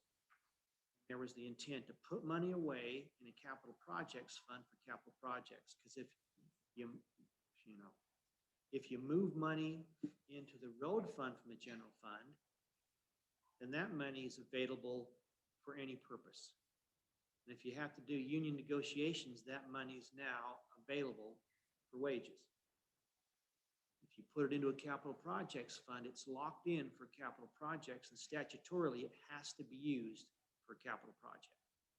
It's not for wages. Does that make sense? So the union can't come and ask for it. Same thing with parks, and that's why there was a park fund that was set up several years ago to put money into the parks capital projects fund. So when there's ever a need to do improvement or major repairs to parks, the money was there to do that. Then along came the marijuana money. So now we're sitting here, now there's multiple capital projects funds, and so Hurts my head. is hurt your head? It does. I don't want that many. I agree with you. But the next page is the park zone. That's one I could say, I would say, like, the street one I think is important because it's one of our worst things in town and where it can only be used. I mean, 20 grand's not gonna get you much, but if you keep But building. in 2 more years, that's 40 grand. And Yeah, then yeah. But like this one, Grant, I could see the parks one like going like what They're you're not saying, where it's kind of redundant and I don't know. an opinion. There's, if you fund them out of the general fund and you have the other, I don't know. See, and that's the problem. When you get to that point, the marijuana money starts to really flow in here, this will just completely change the dynamic of what we're talking about right now. Okay? Because if you get the point where you can just start, see, right now, the marijuana money, you said it's $11,000. Is that for the year to date? Mhm. This year today. Okay, and so That's how much I've $11,000 wouldn't fund, frankly, either one of these capital projects funds, if you're gonna fund them at 10,000 each, right?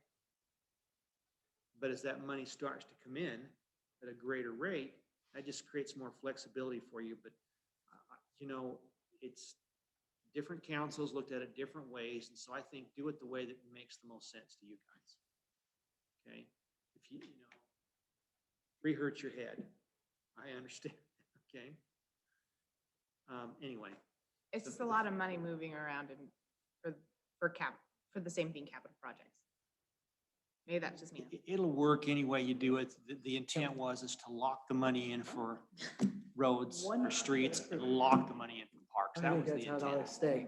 That way, as Grant's trying to plan, knows he's got a plan, he's working on a future plan, and he can start to look 2 or 3 or 5 years down the road and say, okay, we can do this on this date. And I That's think what we that was wanna the do. overall intention. That's what we That- want to do. That's what we like. Bank account. There you go. Okay. So, all right then. I'm just gonna go with the 10 like we talked about then. Yeah. Smack me later. It's fine, Dan. It's fine. Just do it. Okay. He's had headaches before. Yeah, there you go. Oh, yeah, and there is one more capital projects fund. That's probably why she has a headache. There's the depot restoration capital projects fund also, which is on page 34. And again, this is funded by $10,000 coming from the general fund. Okay? And I'm not sure where you're to on, doing work here on the depot.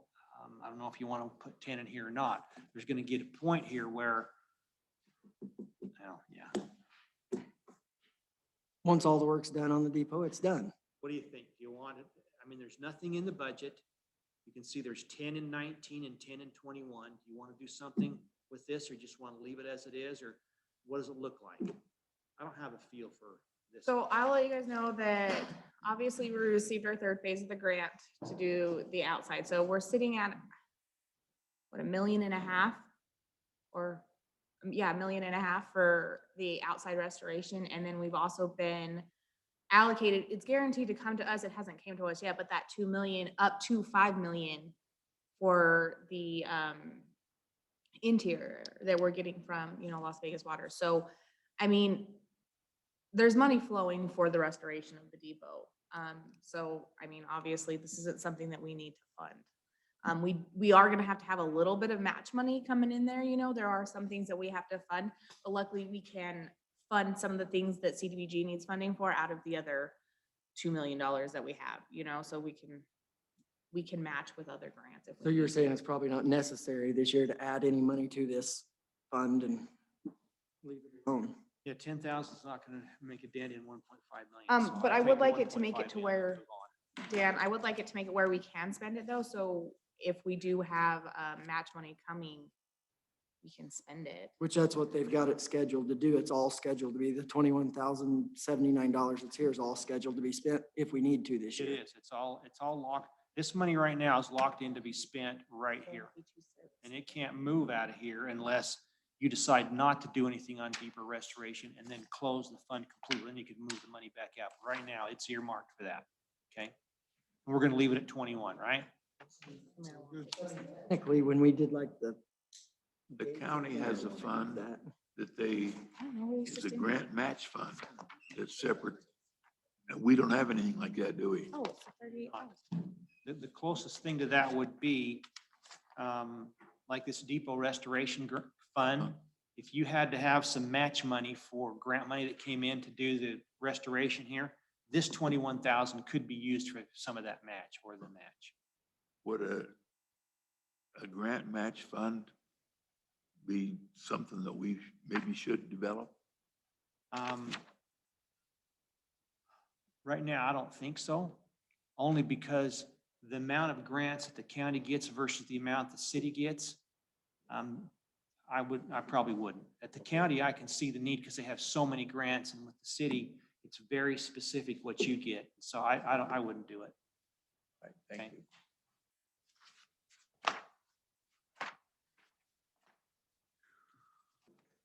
Okay, I've already gone on longer than I planned, I'm sorry.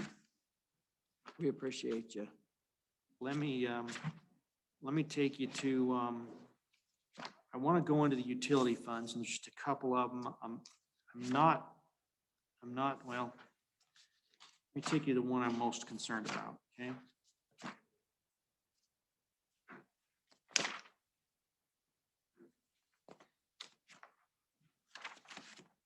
This fund is, wow, there's no page numbers on mine. Okay. Page numbered back here.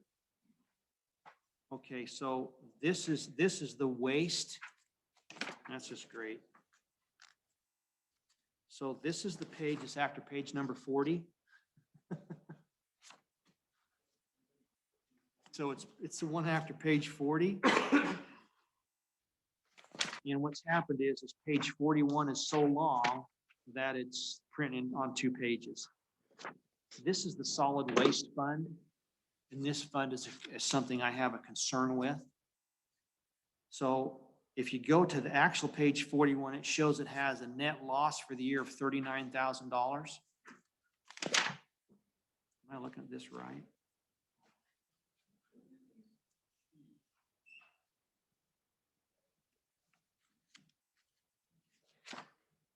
But what really concerns me is when I get to page 42, which is, Dan, on this one, we were talking about raising the 10%. Is that what we talked about? 5%, 5%. So we're going to be having that on our agenda to be raising the rates 5%.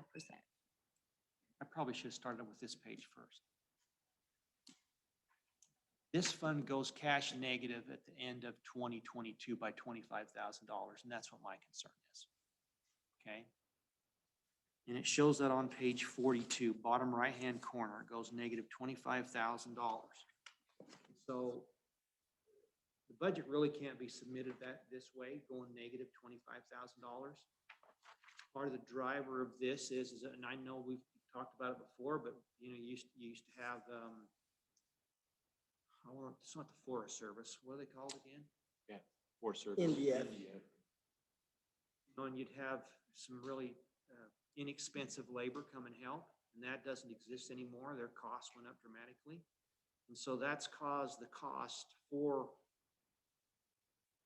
solid waste to go up, because now you don't have that cheaper labor to take care of the cost. So it's pushed that to a negative cash of $25,000. So there needs to be some kind of fix for this. And you're talking about a 5% raise in rates? Probably not gonna get us there, is it? Well, that's not going to get you there. One of the things that I will do is in June, I'll have one of my newer guys with the CDL, and I'll put him in the garbage truck on Mondays, which will be one of my cheaper employees, but that will only help for a while. So, yeah, I didn't say this, but what you really need is 15% to cover that $25,000. That's the situation to put you in. Because 5% is going to give us $8,500, and you need $24,000, 25. So it's really a 15% raise. And if you look at, if we go to page 42, let's just look at this for just a minute. You can see what's happening, and this is something that's just been slowly getting there, and it really got, it became a rapid problem when NDF came in here a couple of years ago and just said, hey, this is how we're going to work it. If you still want us to come, we'll charge you X amount of money. At the bottom of page 42, the bottom 2 lines, if you look in the 63019 column, you start at $106,000, and then you can just see gradually how that cash balance, the bottom line, has just continued to drop until, okay, well, we're down to a negative 25,000 now. So you can see the trends there, and it's been amplified with what's happened with no cheap labor. So budget wise, to fix this, we either have to add that rate increase or we have to augment it from the general budget or something along those. You've got to pull money from another fund that has some money, or you've got to raise your rates, and I know Grant's trying his best to keep the costs down, okay? And There's not any. I don't know how you're So gonna, what- I don't know how you can get them any lower, though. What's the amount that would raise per person? So that would be, For your regular residential, let's just call them 30. So that's, residential's 26 times 50.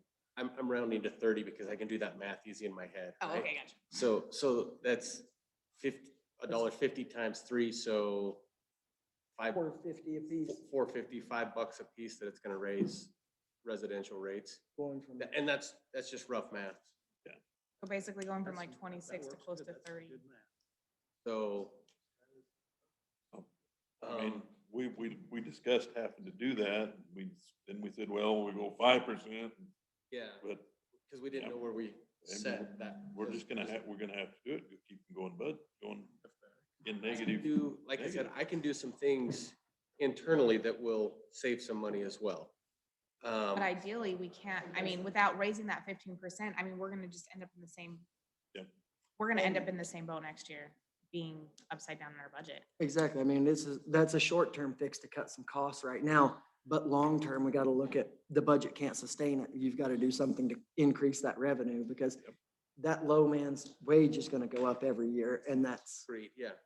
and so we just gotta look at increasing that rate and it looks like 15% is the minimum we can do to stay solvent. Oh, we'll have to look at that at our next meeting. Talking, Have to put that- Budget-wise goes, can we just say that's kind of the tentative idea is to look at that number? I don't know, how do we do that? We can't submit this the way it is, right? No, you can't. So we just gotta say that we're going to we're gonna increase revenue From a by that fund amount. And increase, or do we pull from another fund that can So sustain it? you could go in here and take that 170,000 and increase it by $25,000 to 195, and the budget will go in, okay? And that puts it on your shoulders to either increase it by that much money, or you're gonna have to go look for another source, but that would make it so the budget would work. You know, ideally, it's in a situation like this, it's a fee-for-service type program, and I know there's some other funds you can go pull it from, but this really ought to be pay your own way type fund. It should, yes. To support itself, so. And I think at this point, the I'd city's say been that. real lucky to have that cheaper labor, but now that's not gonna happen, That's not, Good that's what question. it okay? Pay your own way, is too. but does that mean cut the residential service or does it No. cost the same? Keep the service Cost the same. Would cost more money. Rates, Yeah. so it pays its own way. Right, but you cut down like these wages and everything else. No, You're still gonna be out doing the dumpster thing like we talked about and everything else. yeah, and that's what I was saying. There's some ways I can try to Cut back on things. minimize hours there, right? Put some more dumpsters out, not do as much curbside, not run as many people when we go do curbside, just make it 3 guys instead of 4 or 5 and make them handle it that way. And I don't know if that'll change anything. It'll just take longer to do curbside or if it'll help, I don't know, but those are things to play with. So, and with it being a 15% across the board, that's also like like if we do a 15%, that's our commercial. Everybody. Yeah, exactly. So Everybody. those rates will go up more too as well. So like you're looking at, for our dumpsters, the 15% on our commercial rates as well. So it will, And I want to add another something in there. So services that are, say, more than a mile from my shop, meaning the ones that we have to go out of town and pick up, maybe put a $2 charge on oh, you're top so, of wow. something like that, or a $5 a month charge, something like that. I don't know. We could talk about something. that. So Where all do you serve out of town? to the state park, and if that other marijuana farm was running a little further down, we'd go to it. And then we go clear to the marijuana farm north of town. So, You hit the you don't hit the dumpster out on the Beaver Dam Estates. no, we don't. We get Jared Brackenberry's out there though, because he's in the city. So So- there's 3 places out there and currently one down the canyon right now that would. But for tonight's purposes, we just need to Yeah. increase that for 25,000. And then when we have our discussion of how we're gonna generate that fund, we'll talk about all of those details then. But we just gotta increase that fund by 25,000 to be solvent today. Right. And so I think that's the consensus, right? I'm comfortable with that, and then me and we'll put together the rate increases for the next agenda. I just want to add one comment, and I'm not trying to muddy the water, because this solves the budget problem, okay? And what this does, I want to go back to the equipment problem. I was, So what this does is this keeps you running as you are right now. But this doesn't generate any money to replace anything significant. When I say significant, it doesn't get you, A new new truck, dumpsters, new truck. trucks, new, it might buy you a roll-off maybe. Okay, but it's not gonna buy you, you know. $250,000 garbage it's not gonna do truck. that, okay? Just so you're aware of that, okay? Not to say that if the marijuana money starts flowing, you got that catch-all capital projects fund, you could buy a truck out of that and move over to here. But that's gotta happen first. And we're also, Option. yeah, and we're also looking to, well, it's kind of hard, because we also talked about a couple of different options for the COVID money that's coming in to possibly buy more dumpsters and a couple of roll-offs for Grant and the things that he needs to kind of maintain us for a second over there. So we're, that 25,000 we're talking there, we're like, Goes into that come where though? that'll be the revenue generator, be the the rate rate increase that increase, we'll do. the whatever we have to do. Okay, but we're to fix the budget right now. You just have to do, We just say we're gonna We generate say that. that, yeah, we'll say that we increase the revenue, but then it's on us to actually increase the Okay, revenue. then we'll have to decide how we're gonna do it. 25,630. Okay, So this is the page that has no number at the bottom of it, but it shows projected revenue at 170, and it'll be moved to 195,000. Okay? So it still has us operating in the negative, And if we even at that. Well, we could put it 196. You mean, Our total expenses are 208 and only 2,500 of that's depreciation. Yeah, I mean, yeah, we'll be running in the negative, but for the year, we'll be even. We'll be solvent, but we're turning around and raising it again the following year. I think let's take a year to look at it and see You how we know, do with making adjustments. That's kind of what I was thinking. Yeah. We can do to minimize. I'm not gonna, yeah, I mean, you're right, okay? Let me take you to a different place that makes that maybe a little bit more clear, okay? Let's look at page 42, the third line down.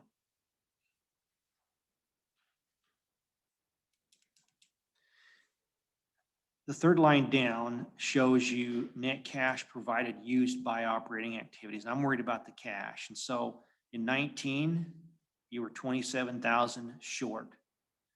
In 20, you're 46,000 short. In 21, we think you're going to be 26,000 short. Okay? With the adjustments that were made for 22, we actually think you're going to be 38,000 short. Okay? You follow? Which is what Grant's really talking about. So if we really push this, it's not a 15% rate if we're going to lose 38,000 a year. Okay? It's probably a 25%. Okay? Well, that's pretty hard to do 25% in 1 year. Okay? Grant's going to try to do some things to keep the costs down as much as he can.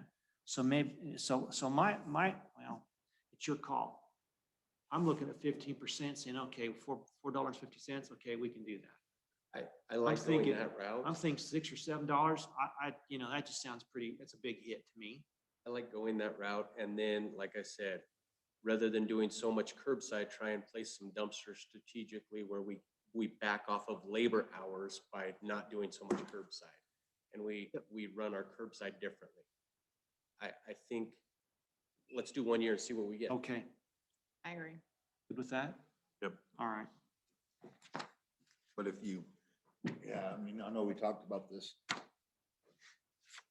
I think you got cut down, like you said, to the lower paid employee out there. But like was said at the other end, that only works for so long because wages are going up for that lower paid employee. And that truck's gonna get more expensive to drive as we go, because price of fuel, everything's going up on it, so. One more fund. I know I've taken a lot of time, but I have one more fund, page 47. Okay.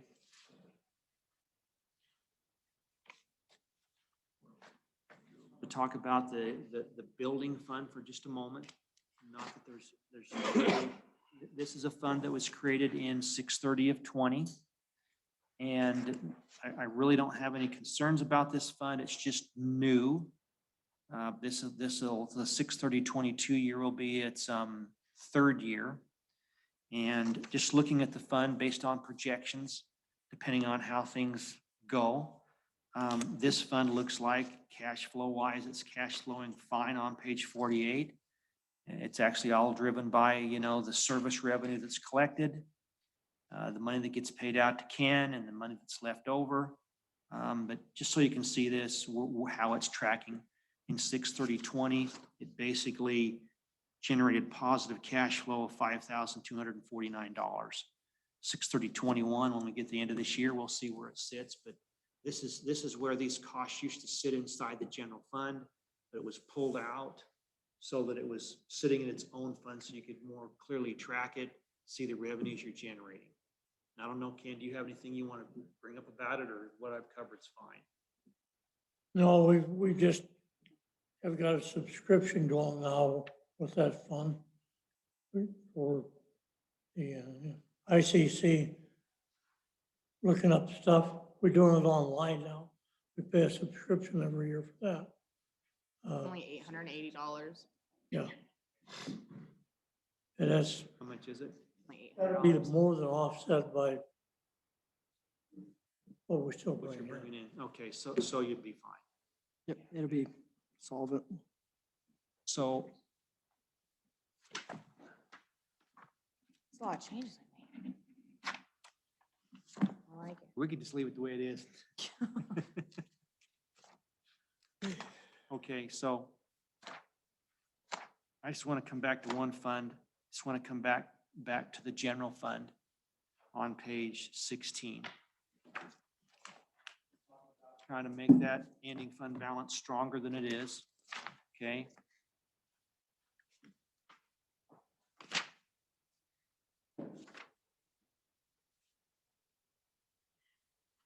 So if I were looking at this as a place to make it look stronger, the only place I can see to go to make it look stronger is on page 13.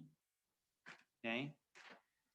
3/4 of the way down the page, and I'm just going to hit the totals here. So right now, under service and supplies, the budget's sitting at $180,000. If you look at actual expenditures in 19, it was 112. In 6/30/20, it was 170. It's budgeted to be 93 in 21. I think that's a place I might go look to where I could reduce some of the costs inside this fund to bring the ending fund balance up. I think we can reduce that servant, yeah. And correspondingly, okay, if there's a need for those additional service supply costs, then I would fund them out of the room tax fund, or I would transfer money in from the room tax fund to the general fund to fund them, because the room tax fund has a significant amount of money in it, especially when we bumped it up an additional $40,000. Does that make sense how I'm saying that? Dan, Hmm? I would be comfortable dropping that $40,000 40? at Okay, least, I mean. 290,000, right? Mhm. okay.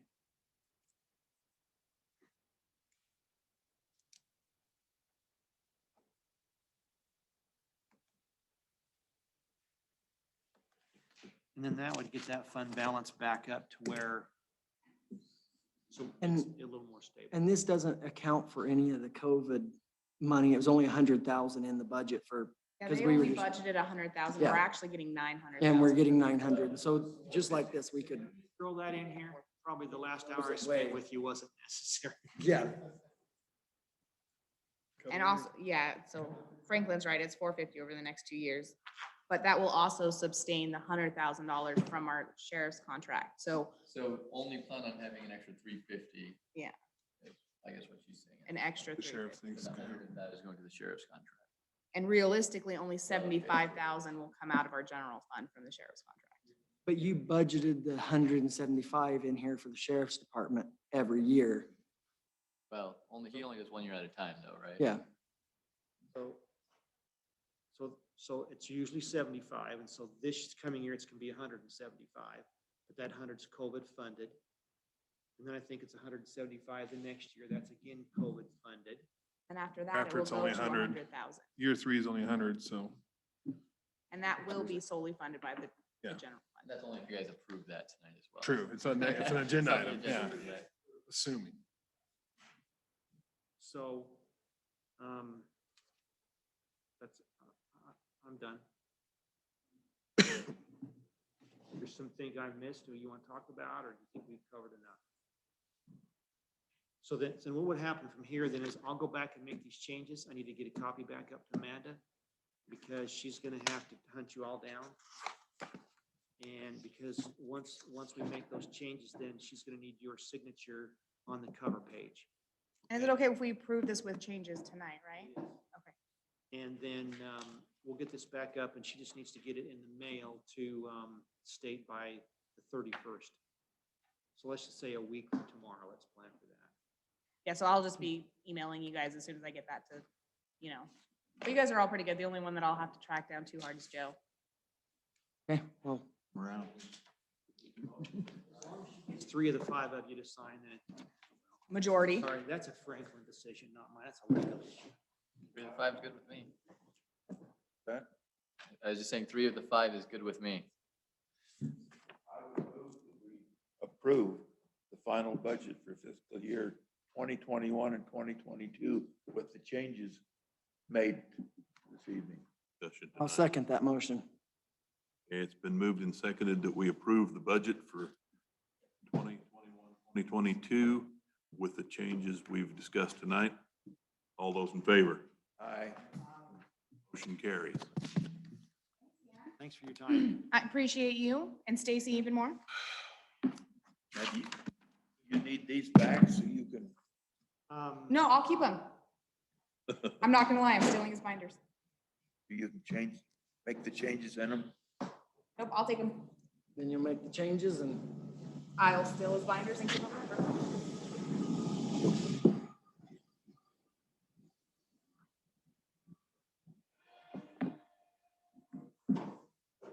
You don't want Dan to make the changes, huh? Well, Dan's gonna send me a copy, so now all I'll do is I can just enter his,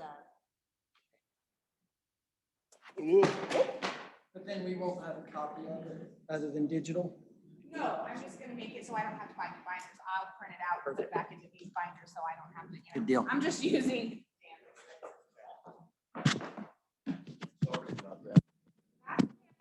Just payback for when they're always tripping. It worked real well. All right, let's There's so go. much shit I can't keep up with all of it. Fully. It's the first time I kept up with it and actually followed what he was in his things. It was the very first time I've ever actually really, Insurance, all of that stuff, what would be per hour. I don't know if you do that or not. Okay. Figure it out. Hey, Dan, what is this that you just gave me? Items for discussion, possible action. Well, we already did the final budget, didn't we? So we don't need that one. Okay. Approve or deny Regan Gubler's request for the city of Caliani to submit a special recreation permit to the BLM for the lottery to hold an off-road race. So did Reagan have a chance to call you guys? He told me that he would be giving you guys a call. he texted me a little bit about it. I do So know that. basically what he's asking is for the city of Caliani to submit this special rec permit to the BLM to hold the lottery. And then we would ask SNOR to host that race. There were some issues with, I don't know, with them submitting their special use permit and having some problems with that. It's only because I kind of feel like it was a technicality. There's only 2 permits that's allocated to this area per year. One of those permits is being allocated to a race that's not actually going to be coming through our area other than the kind of the side of it. So they weren't able to qualify for it because we already had the 2 that were funded to this area. So anyways, Sonora is a huge income and a huge revenue source for our businesses. It helps our area a ton. They do a lot of local involvement with our schools and with the kids. So anyways, me and the mayor one day tried to reach out to see if there's anything that we could do to kind of try and get Sonora to be able to go forward. And this is kind of the avenue that Regan has found as our way to try and, help them get this race here. Can I throw something in on that? Go ahead. Just from my history with doing this, the permits are a lottery. They were drew. Legacy drew it. They did run it through the Ely district. There's no way I think this is gonna happen. I mean, we could vote on it, but there's no way this is gonna happen. Because the lottery's already been given out for the 2 race permits. And that's what I was For wondering. this year, too. I don't know. That's why I was asking Sean. I don't know if he's trying to do it for. I next think it's year. for next year, right? It's for next year so Yeah. that we increase our chances of actually getting one here. Yeah, what Laughlin does this for their deal down there. Yeah. And what it does, if we draw the number, Yeah. then we can Oh, yeah, choose you're just putting somebody in for a to put in for it. So it just increases our chances of having that race. Yeah. No, all right, I got you. Just don't have It's a right. date on here. So- Yeah, he had June 4th and 5th, which is in 2 weeks, and he didn't have a year on there, so Joe and I were both. Yeah, wondering sorry, if I'm sorry, there's the no way first he part, could've- the first part of the request, was what he actually submitted. And then he called me and asked me to change, and that's where the second part came in. But when I talked to him, that's where my confusion came, because he didn't tell me that this was for next year, and that's where I was like, I was kind of confused on how we would get this to happen this year if it's already if the It's lottery's already been done. drawn. Yeah. So that was my confusion as well. So that's why I didn't put a Makes year, sense now. because I was a little unsure on that. But from my understanding, from what he said, though, he would be able to, because I asked him, I said, I don't know how to submit this permit and I don't know anything about it. So he did say that he would come and, help me, walk me through it. And I mean, I'm sure I could figure it out. I've just never seen one of these type of permits before, so. Well, I'm just gonna make a motion that we approve writing this application for this permit for the following year so that we can try to get a race in the city of Caliente and make sure that increase our odds.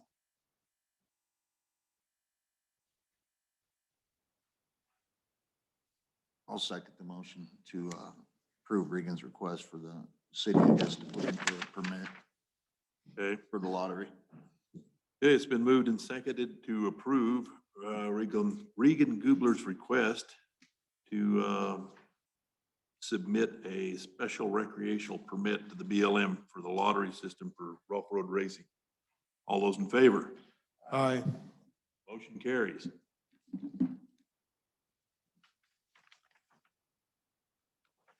Approve or deny renewal of city attorney's contract between the city of Caliente and Mr. Franklin Katsky. Thanks, Dan. Thank you, Dan. Right. Slow going home. He's against the wind.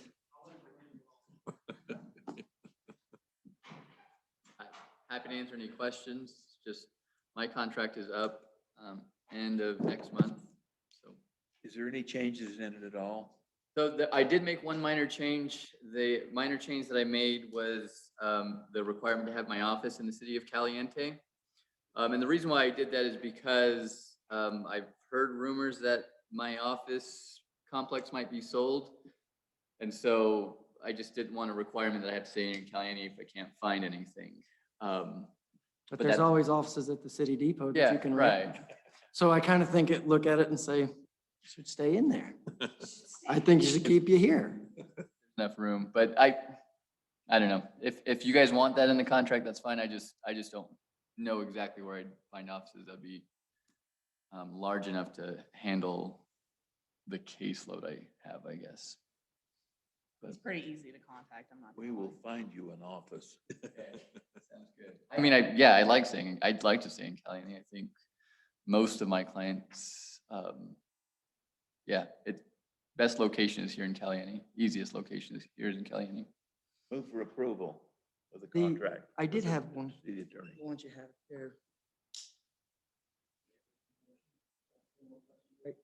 Yeah, we'll just kill the motion for lack of second if Councilman Hunter wanted to ask a question. Section 2.3, it just, something that interested me was the attorney, it says the attorney shall delegate assignments to his associate and or staff as necessary in his complete discretion to complete services for the city. That's just your one assistant, correct? Or can you, Correct. So I only have one administrative assistant, and even then, she hasn't really handled any of the city stuff. Usually if there's any questions or anything, Amanda or someone will get in touch with me directly and I'll take care of anything. I really, like, the city is, I only have taken care of the city and no staff has before, but that's just in and case is if that there's under like, your direction? That was my question behind it, is you can just basically give it to them and they make the decisions, do what they want? Or is it? Right. I'd like to see something under there is like under your under right, your so at the end of the direction. day, I'm still responsible for any actions that any of my staff take. So if they do something that screws up anything for the city, then you guys are still free to, and I mean, the contract even says that you guys are free to let me go with 10 days notice, with or without fault, I guess, as well. So. And it was just, I just read that today and I kind of went, so would they be responsible or would the city be responsible for those decisions? Who would, but it falls back to you. Fall back. That was the only question I had about it. Other than that, I make a motion, we approve the contract as written. With those, Okay, it's been moved and seconded to approve renewing the contract with our attorney, Mr. Franklin. Yeah, I'll send you final draft. Franklin, Mr. Caskey. All those in favor? Aye. Thank you. Motion carries. Approve or deny law enforcement contract between the city of Caliente and Lincoln County. This has been discussed before in the committee that met with them, explained to us what was gonna happen. So we should all be familiar with it. I have one question on 8.1. County is solely responsible for all of the operating cost of the county. And then there was another one that mentioned something else. Okay, and 7.1, the city will provide an office space in the Caliente City Depot for the Lincoln County Sheriff's Department at no charge to the county, but we're paying $100 a month for the cable service that's up there. It's not actually cable. Oh, I should have wrote it down. What is it for? That should be, according to 8.1, that should be a fee that the Sheriff's Department's paying. Yeah, so any costs associated any costs associated with anything they have up there that's extra, they'll take care of it now, is my understanding under this contract. So there's no more offset with office space or anything like that. So you have something, Grant? Yeah, there's a couple of things we do for them. Okay, We do the hotspot. We pay to Rainbow Cable for a service up there, but I believe it's like their security service, not Not It has cable something- TV. Yeah, it has something to do with their security door.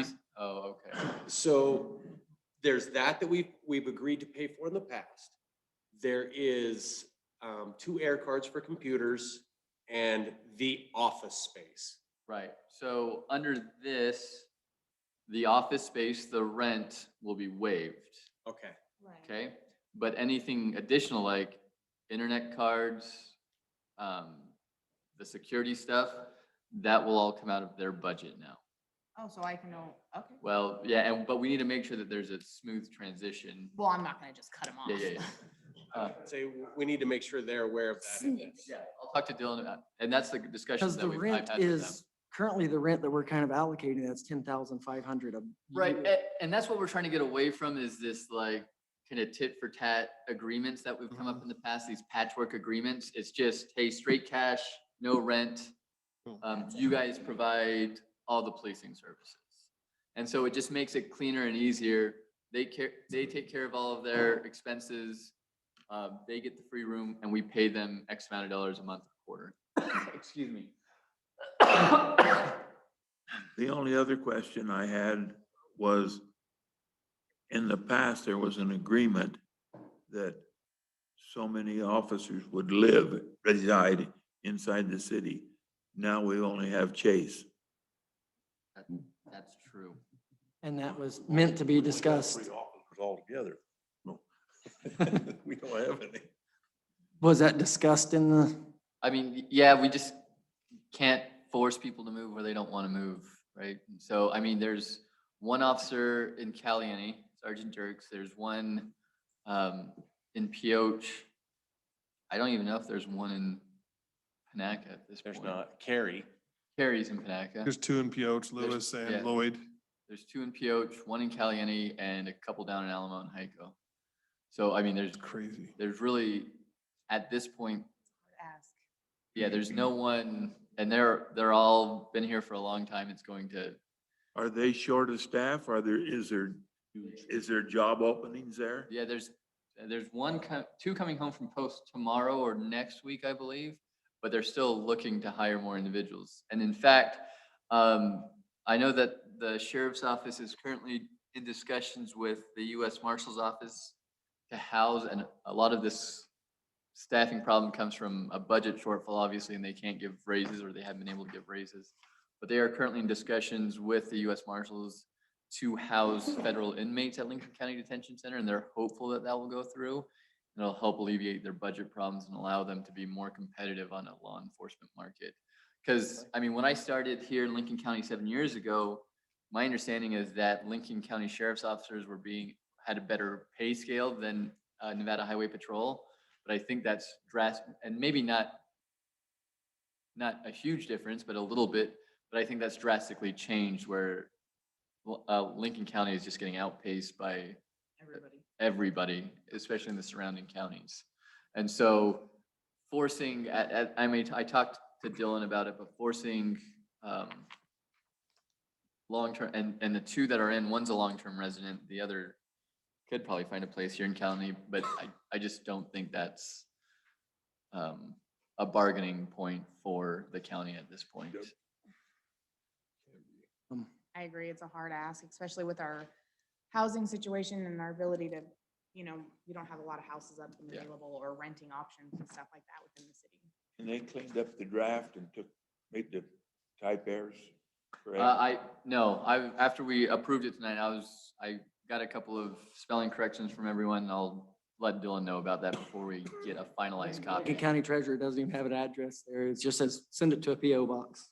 I mean, obviously we can look that up and find it, but there's quite a few spelling errors and names missing, and there's quite a few things that they need to clean up on it.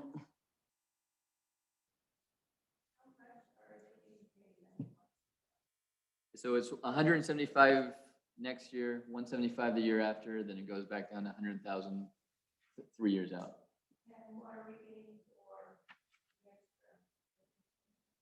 We're getting law enforcement. So if you do the research, most law enforcement budgets are close between 35 to 45% of a city's budget. We've had it pretty good. I mean, our total budget's close to $1 million, right? Mm-hmm. And we've been spending 65 to 75,000, which is less than 10%. So it's just, Ideally, Mary, we've been getting a steal and it's time that we pay our Yeah. part. so nothing Is helping us. extra. Nothing extra is it's basic law enforcement services, so. I guess our no- extra is an actual binding contract. Yeah. The other questions I've got, Franklin, is some people have expressed to me why, and I just want you to explain, because I explained to them that we are required to have a police force. They said, do we have to pay this even at all? Or can we just go back? Can you explain a little bit about that, why that's a requirement? If Lincoln County Sheriff's Office refuses to provide us law enforcement services, we would be required to come up with our own law enforcement agency, whether it's 1 or 2 police officers who are on call. And I mean, that would just kill our budget. I mean, we're already, I can tell you from my research, that's close to $900,000 for to startup. fully staff an entire Yeah. police department.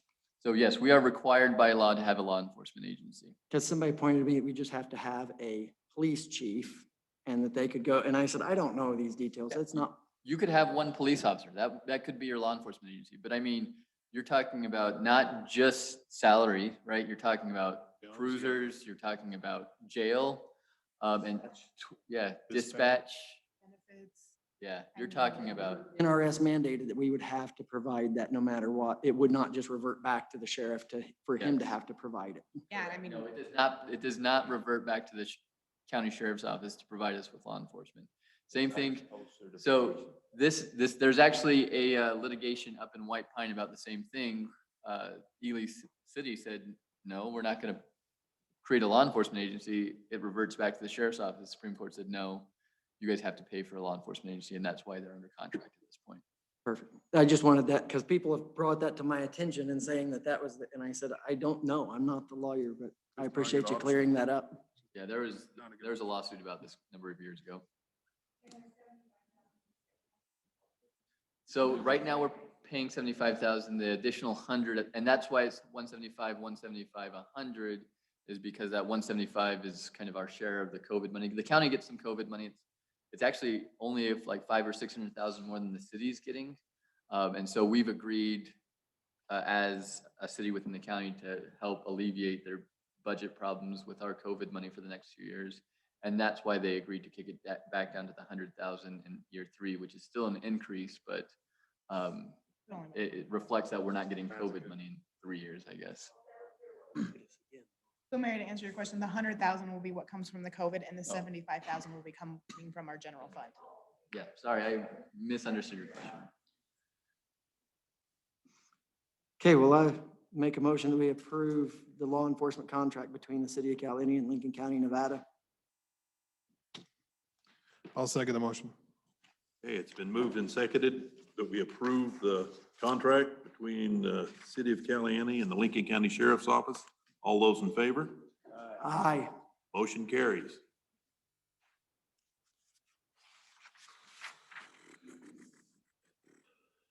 Approve or deny industrial park lease agreement between the city of Caliente and Jim Bourne, Battleborn Butcher Block. Sorry, there's only two areas that I feel we need to discuss. If there's more, you're happy to bring it up. There was a little bit of confusion as I had a couple conversations the past 2 weeks regarding section 4, the rent.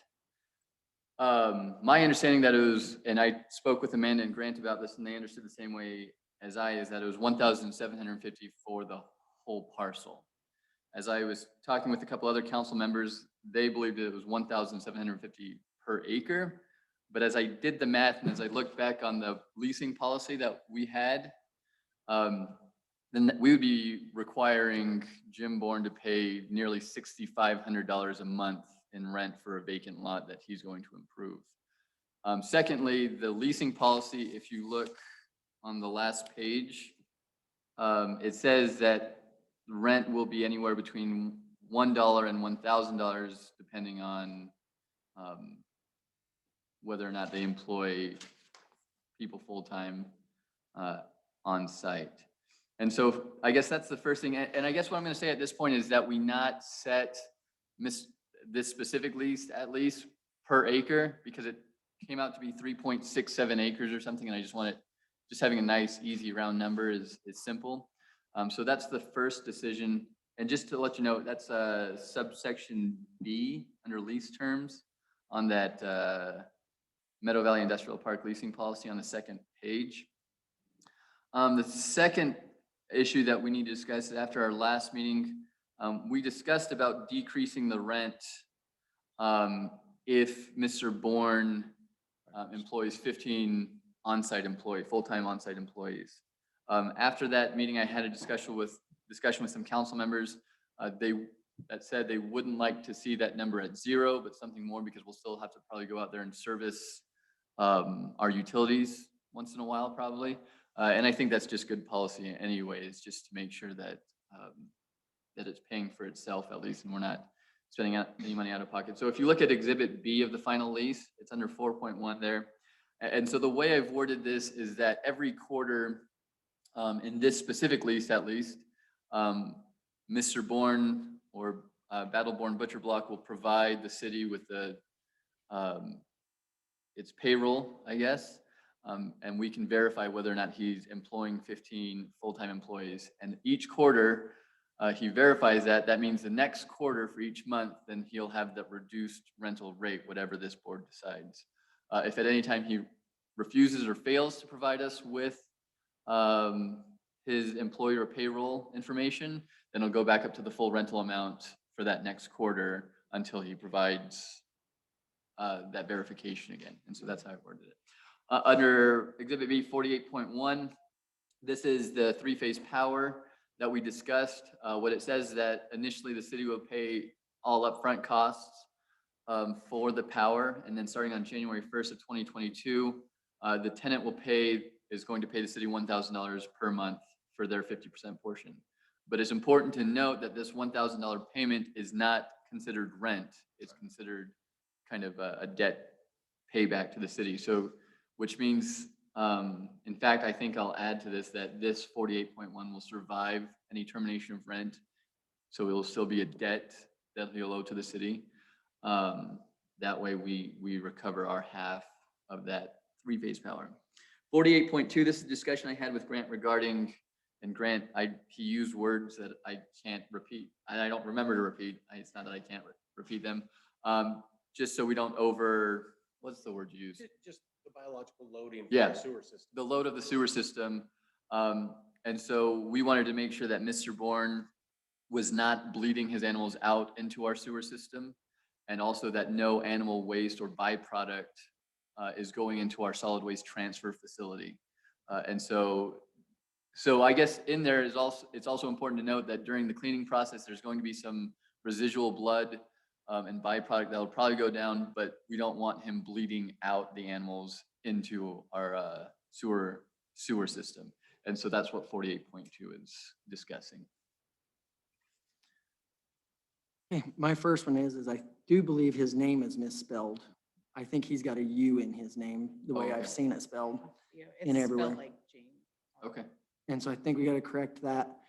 You've answered some of my biggest questions. One of the items that I had in a thought there was, I like the language on the animal byproduct waste, and he's not going to be putting anything in our bins. But I would like to look at seeing that we make sure that if he's got his own bins there, that they're being changed out regularly, and that there's some kind of a regulation as to make sure, because the two things that are going to kill this being successful is noise and smell. That's what everybody's concerned about. And so I'd like to see those somehow addressed, that if they become a problem, we've got a remedy to fix that problem. Okay. Has he seen this and he's got a copy of this ahead of time? I did Amanda. email this to him, yes. How long ago? Yesterday, the day Yeah, before Wednesday, yesterday? I do believe. Yesterday? Yeah, yesterday. Yesterday? It was yesterday's what I saw, if I remember right. Yeah, I think it was yesterday. It was yesterday. I'm sorry, my days are starting to blend together, Tommy, but You got a survey? I do believe it was yesterday.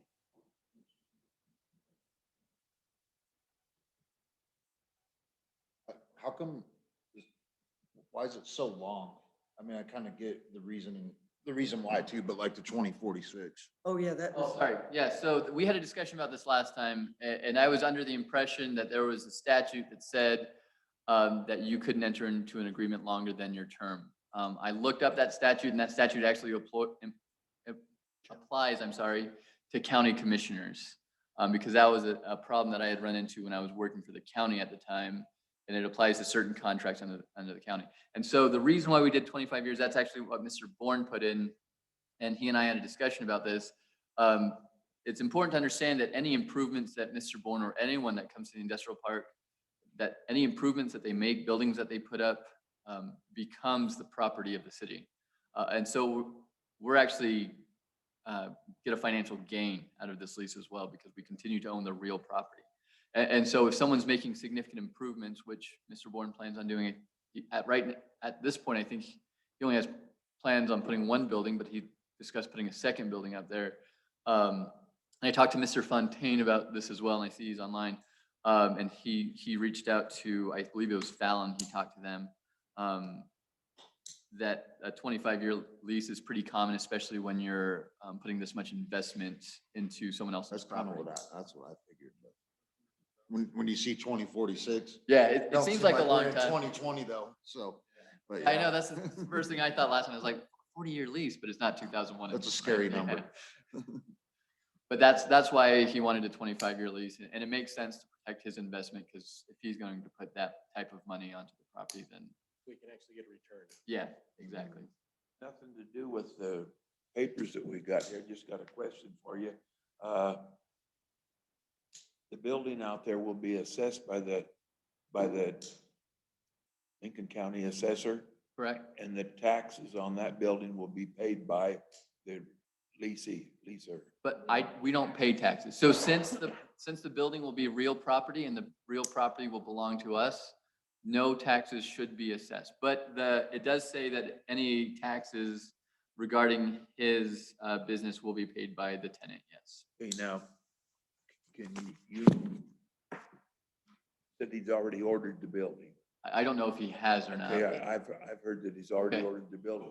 Can you make sure that when it's delivered, that the city gets the sales tax off of that? Gets delivered, the city gets the sales tax. Right. Oh, okay, I see what you're saying. So you're talking about for them doing business. And I don't know I don't think we get sales tax.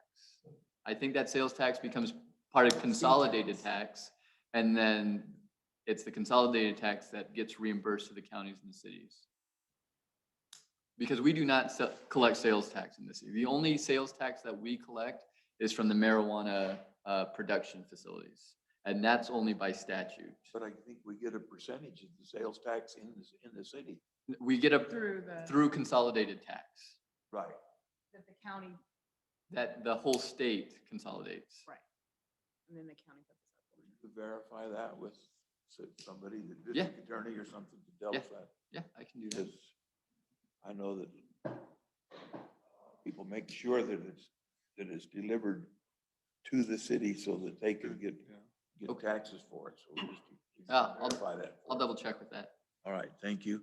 And we just never answered the question about the limitations on noise and smell or something of those, or a nuisance clause of some sort, that if it's, Right, so I can put something in there that says if it becomes a nuisance, the problem is, the question is, how do you objectively measure something like that, right? So the city already has nuisance laws, I guess. The problem is, in a lease, something like this, you'd want something to be more objective, but if there's some wording or something that you want in there, I'm happy to put that in there. anybody else got any ideas? I'm just throwing some things out there that are I important. just don't know how you manage it. with- Yeah, even if you with, tried to, Where we're already in. That's where I'm at. I was Situation just throwing it out for discussion to say, if you let's, tried to do it with the quarterly checks, just like with his employees, I mean, we're gonna have quarterly checks with that. I mean, I don't know Yeah, how we- you would, the wording, maybe each quarter. Again, it's hard, how do you measure I that think objectively? I don't know. It's hard to. Cause you can put that on other- Grant almost, to go do the check and or one of his guys. Like, if you've seen something and It's say the something, strongest and sniffer. I'm sure it could be addressed. I think the easiest way probably to enforce that is also by citizens, right? If they start noticing things, then they'll deliver complaints Like any to other. the city. Yeah. and- but I think it'd be nice to have something in the language of the contract. If this becomes a problem, we're going to address it with you, you know? Could you just give him a required plan? He comes up and gets an approved plan for disposal of. That way, he can come up with a plan of how he wants to dispose of the waste parts. And he gets it approved by the council and we move forward, meaning that maybe he has to have sealed containers, keep it inside until it leaves the property, something like that. Well, that was already You already discussed. said that. It was discussed, but it's not in writing. Yeah, I agree. And that was not given to me, like, I didn't know that that was discussed, so therefore. So we could put in there that it has to be an approved USDA facility and that he'd be required to follow any USD guidelines regarding. I think Panel we waste. need to take that one step further. we need to have the USDA approve his building plan, including the equipment, before we ever give him a building permit. What I'm saying is on the, purpose, right now it says meat packaging facility. We could put something along the lines of an approved USDA meat packing facility, which would then add the requirements that anything he does must be signed off by the USDA. If we believe that those are sufficient protections for nuisance abatement, I guess. So what little bit I can tell you about a USDA packing facility is they're more concerned with the animal and the carcass. They're going to look at those things when they come in and that they're, Okay. and that the building meets certain requirements. I don't think they worry about how stuff leaves. Waste is taken care of. That's not their, excuse me, that's not their concern. Their concern is that they can approve the carcass, that it was taken care of appropriately to fit USDA guidelines, and that the certain parts of the building that carcass runs through meets their guidelines, stainless steel countertops. Okay, so under 48.2, do you just want me to put that tenant will ensure that any, I don't know. ensure that it's tenant's sole responsibility to abate any smell, or what else was there? Noise. Or noise pollution, I guess? So can somebody tell me, like, at the end of the day, when they're closed, right? Right, they have regular operating hours. So at the end of the day, when they close, ideally, there won't be any more cows left, right? No, that's not necessarily true. So some will be there, Could be. could be possibly there overnight. And that's kind of where is what they're thinking the noise will come from? Is that what, am I understanding? And there's even that been the right? concerns, which I don't personally see the concern. People are worried that when the animal is slaughtered, that there will be noises from the animals, but that's not the case in those cases. I hope not. That's not typically the case. Noise from the slaughter, like, yeah. I mean, I'm a they're meat eater, internal. but I don't like to see how it's done. Processing's indoors. More vehicles concerned to you than semi trucks come in, but. And the semis, yes. Grant also talked about possibly making some kind of statement in there that those trucks that bring in those cows aren't cleaning out in like Jerry's. They're gonna wanna park across the street from Jerry's, and we want them to pull into Jerry's and fill up. Well, if they right, will. but like you were saying, you don't want them to clean their trucks out in his That's car right, wash. yes. That was something else we did talk about that I didn't discuss with you, Franklin. I apologize. That was me. I dropped that one. I mean, Is not ideally- letting them clean the cattle trucks in the city. In the city. Well, Grant, you're more of a rancher probably than I am, but it's all about weight anyways, like coming in with them, it's all about getting them offloaded and. You can't enforce a contract against a third party who's not part of a contract. Yeah, having a little bit of experience with cows, when they wash those trucks out, those places are the smelliest places. Not where you drop them off at, where they go wash the truck at, is where it ends up stinking. But we can't use that in the I contract. mean, He's yeah, right. you can't. I can't enforce. Yeah, not with this contract, yeah. So is there a way we can put in there that he would bring his? We can enforce it on our property, right? Yeah, I mean, Jerry's can say, yeah, you can't clean off here, or But what I'm saying is maybe we need to put that in there, that none of the cattle trucks would be washed out on that property. On city oh, on the property? industrial, yeah, okay. And then is there? I don't know how to address the smell issue.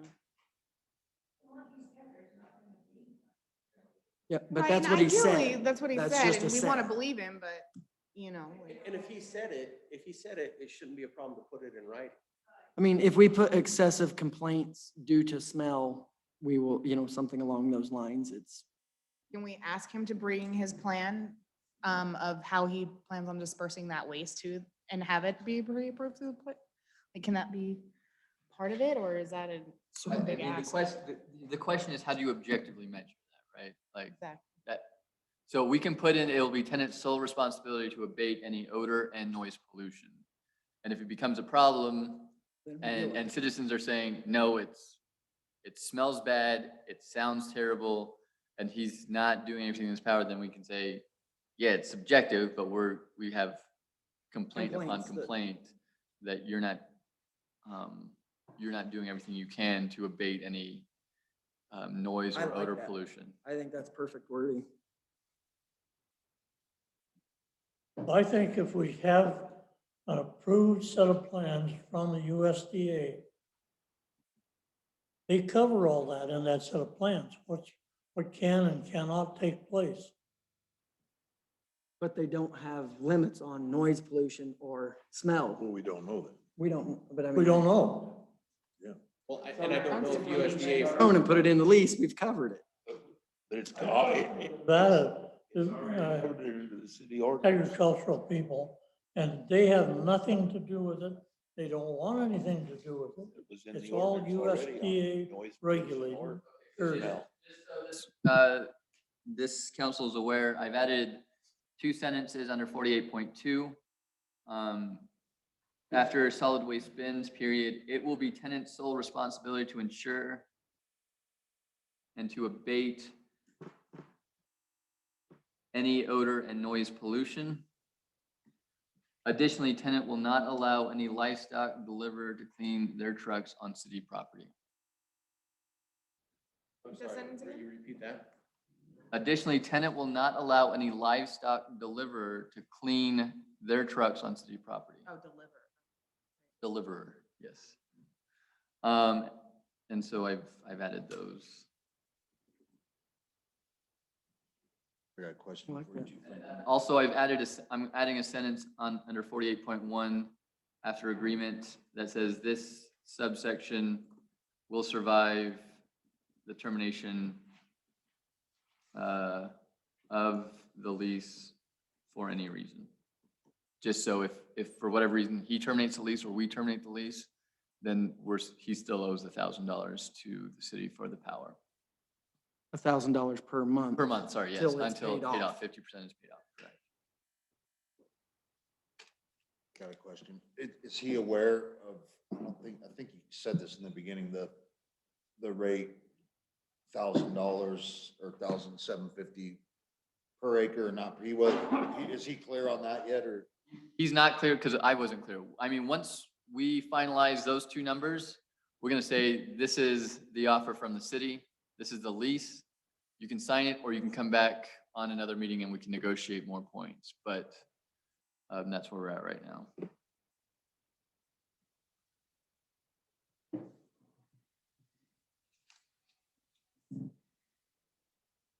Just shy of 4 acres, huh? It's 3.67, I think. It's on the artisan surveying sheets, a lot under Exhibit A, 3.6. 673. 73. The survey's complete then? Yep. Good.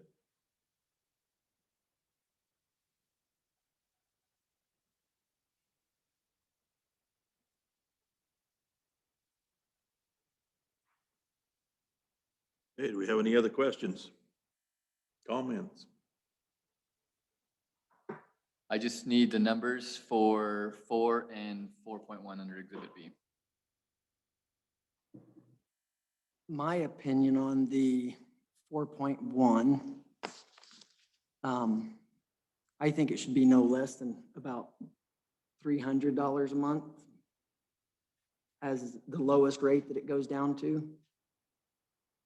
Anybody?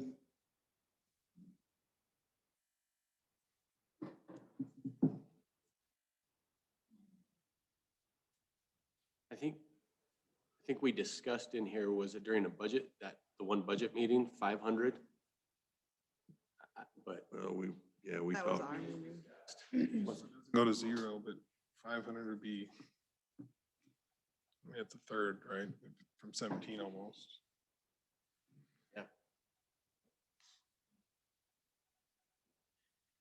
Have we got a price yet from the power district?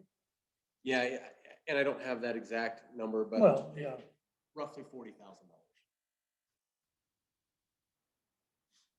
so we'll be fronting $40,000 for it.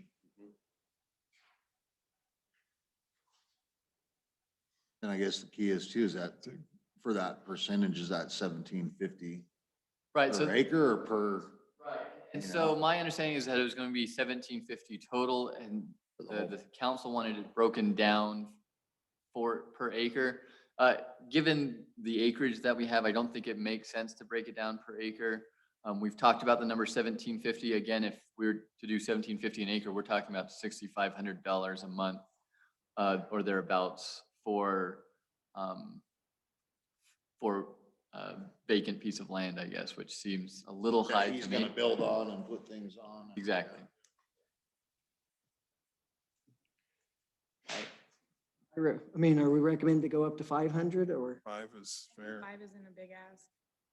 I lied to you guys. $37,000 was the cost to go to Catskie's property. 22, almost 23,000 to go 3-phase because so much of the structure is already there. So, Half. yeah, Of so, what you so thought. 23, almost 20, or 22, almost 23,000 for the $500 power. a month for what? Yes. I still like 500 though, is a nice round number Like say he, to help pay that back. It goes down. Okay. I just- Okay, so Pretty- you're, I mean, that's pretty fair. 1,000 You have is 15 6,000 a people year. working there that are 12 times 5 is 6,000 a year. boosting the economy. Fair. 500 would be, I mean, then 6,000 a year when he's paying it, if he's at 500 or once he gets to 500, it's still 6,000 a year. And originally, didn't you guys discuss giving him a certain amount of time to get employees and look at all of that? So I'm, yeah. you gotta let, Can I, give Franklin the let's ability start to with- negotiate that. so let's start with I think so subsection too. 4. I mean, yeah. So let's start with subsection 4. I guess I just need to know, is it just 1750 total? Is that what you guys want to do for the 3.673 acres? Can I, okay, I'm gonna put that in there for the, I guess what, 1750 a month for the flat fee, for flat rent. Unless that's legal talk, I don't really understand that up there. $750 per month for the following quarter. If the tenant fails to provide employment verification to the city, rent for the following Quarter. quarter. Shouldn't that be month in each one of them places? Well, okay, and that's, what we were talking about, Tommy, is that he. sorry, just a sec, just a sec. So if there's a typo, it should be 1750 a month, per month, until the quarterly verification is provided by tenants. I just changed on mine, it's not gonna change up there. So that's what I was talking about before, is each quarter, Mr. Bourne will be required to provide verification to the city that he's employing 15 full-time on-site employees. For every quarter he verifies the number 15, the following quarter per month, the rent will be decreased to X amount, whichever this council decides tonight. If he fails to provide that verification, or if he's not employing 15 employees during that quarter, then the rent will go back up to 1,750 per month for the next quarter. Or until he provides Next them. month. The next quarter, because they only gives it on the quarter. Quarterly basis, monthly basis is kind of a lot for my office to be checking somebody's and Yeah. moving their rent up and down, up and down. He should have the $1,750 Per month. times 3 And we can do that, yeah, per quarter. We can do that. yeah. You got it all on quarters instead of part of it on months and part of it on quarters. And that makes sense. So we can do, yeah. So what is that, 175?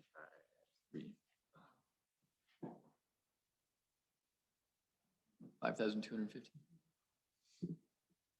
I will change that.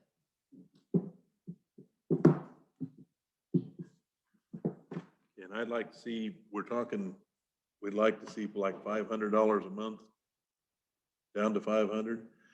I'd like to let our attorney negotiate that with him. I mean, I don't think want to make that a killer We already deal. talked with him, and we've got this policy that the city adopted, and that's the figures that we talked with him before. So I think Franklin can negotiate that to a good terms. I think he's capable. And then what was the other term you needed?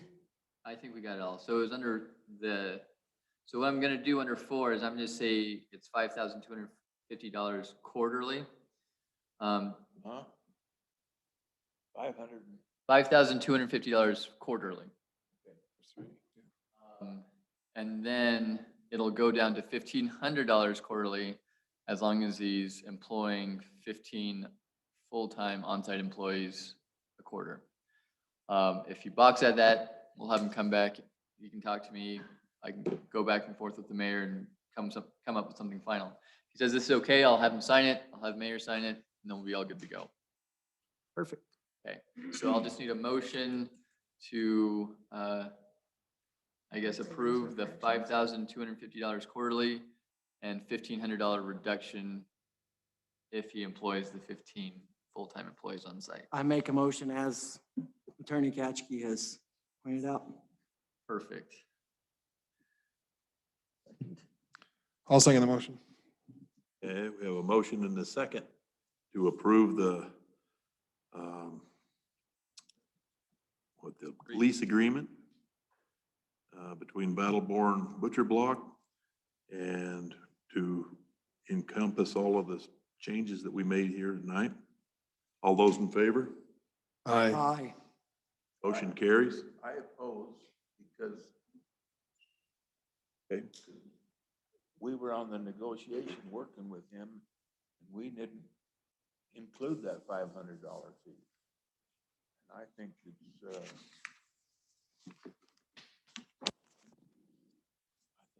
think it's wrong if we'd have come up in the first place with that.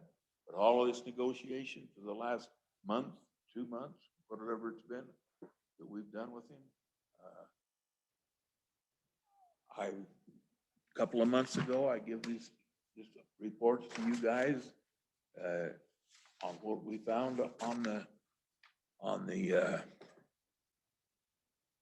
industrial park, both to the planning commission and to you guys, and said, if you have anything that you need to, you want to change, let us know. Anything different on this.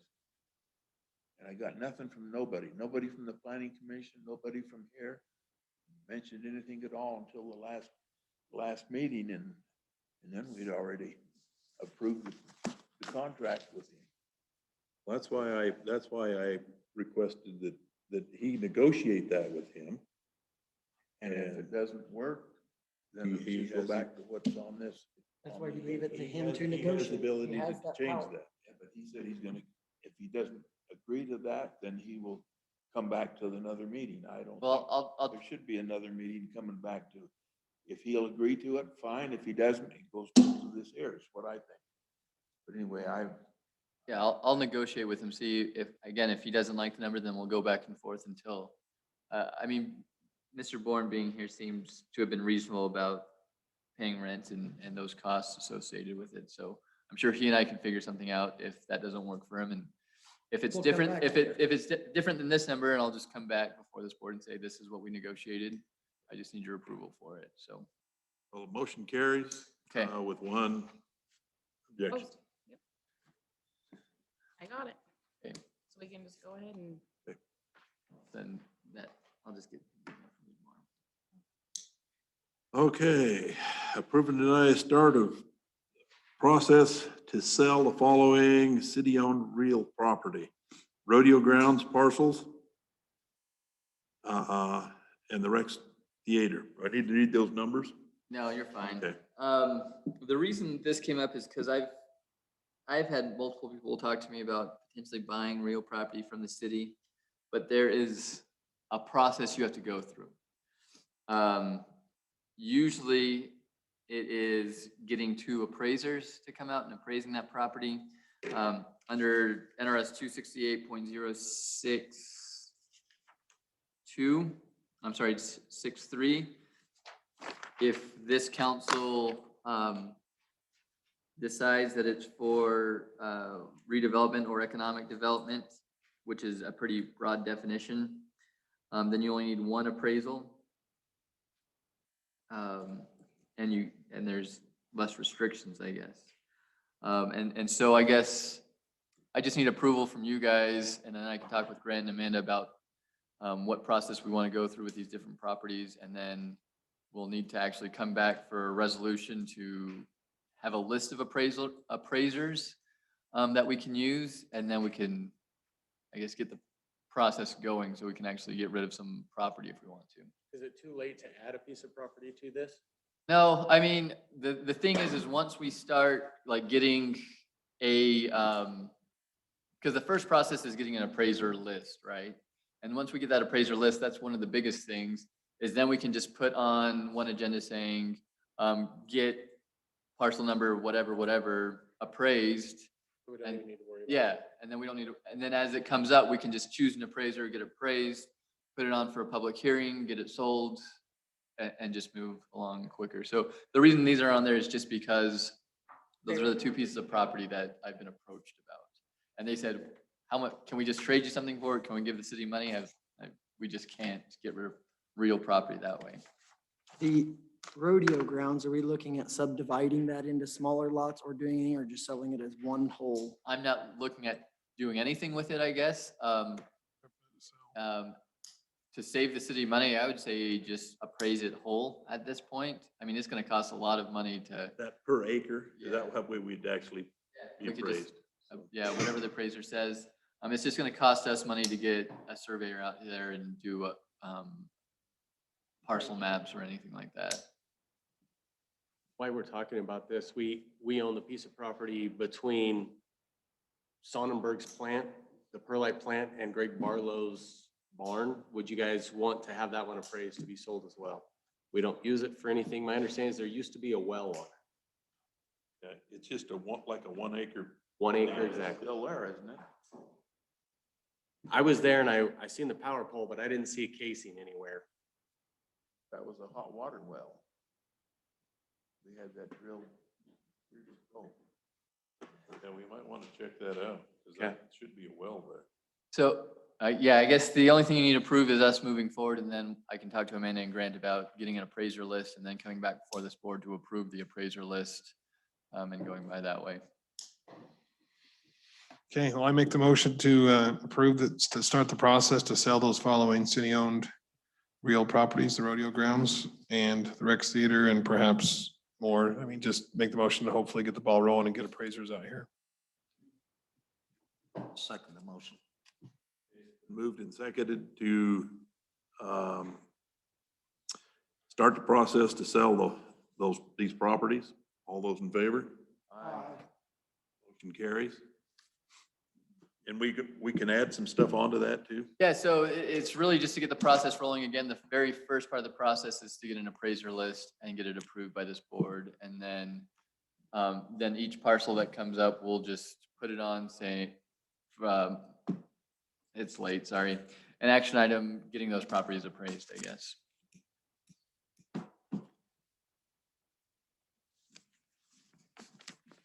Okay. Did I do that already? I can't remember. We already vote on that one? Motion carried. Update concerning ongoing grants administration, CDBG depot grant. And might as well include this with the city clerk's report also. Right, I'm just gonna do all at once. Okay, so for the grants, we're just kind of in a standstill. Carmen is getting the construction documents together so we can go into the RFP part. But anyway, she will be here in person for the next council meeting to give her bi-monthly report. And then the only other thing was that Linda attended the webinar today stating the criterias of how we can spend the COVID money that's coming. So she attended that. So that's really all I have in grants. So then I'll just go on to my utility or my report. Charlie, she has been jumping on the training bandwagon. She did your AP that was in front of you, well, half of your AP that was in front of you guys tonight. And she also helped with, she didn't do the GL entries, but I trained her in basically tracking GL issues. Like when you come to a GL issue, how to track that and trace it back to, correcting it. So we trained in that. And then other than that, we had Rick and Linda on vacation. So me and her were kind of just mandating the office. I called Paul today. He, from the telephone company, he promises me that he'll be here on June 1st to install our new telephone. So I'm holding him to it. And then building and grounds, like I said, you can see in their reports, there wasn't too much done. They were on vacation for an entire week, so there wasn't too much other than just his regular stuff that they were doing. But I am so happy to report that we are completely up to date with all corrections made in our bank rec. I mean, all the way up until April. Obviously, I can't do May because we're in it, but so all of those are done. All of our bank rec things have been up to date. And then I've been working obviously on the additions to the budget with Stacy. Stacy was here last week and this week. And then I just did payroll, and we also signed a letter of support for Jeff Fontaine. I had gotten this, normally I know that they come before the board, but I had gotten this after the agenda was posted and he needed it before the next council meeting.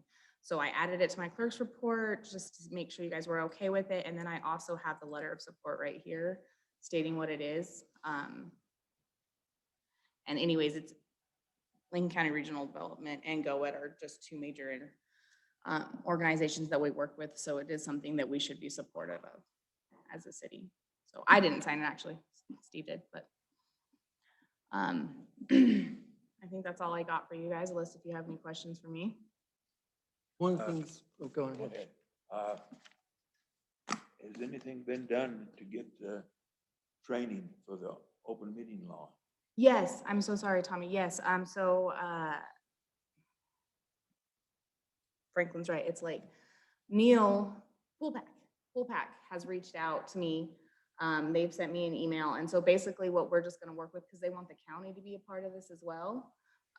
We're just trying to figure out some dates. Linda also reached out yesterday, trying to nail down some dates, and they're gonna come here in person and we can do it.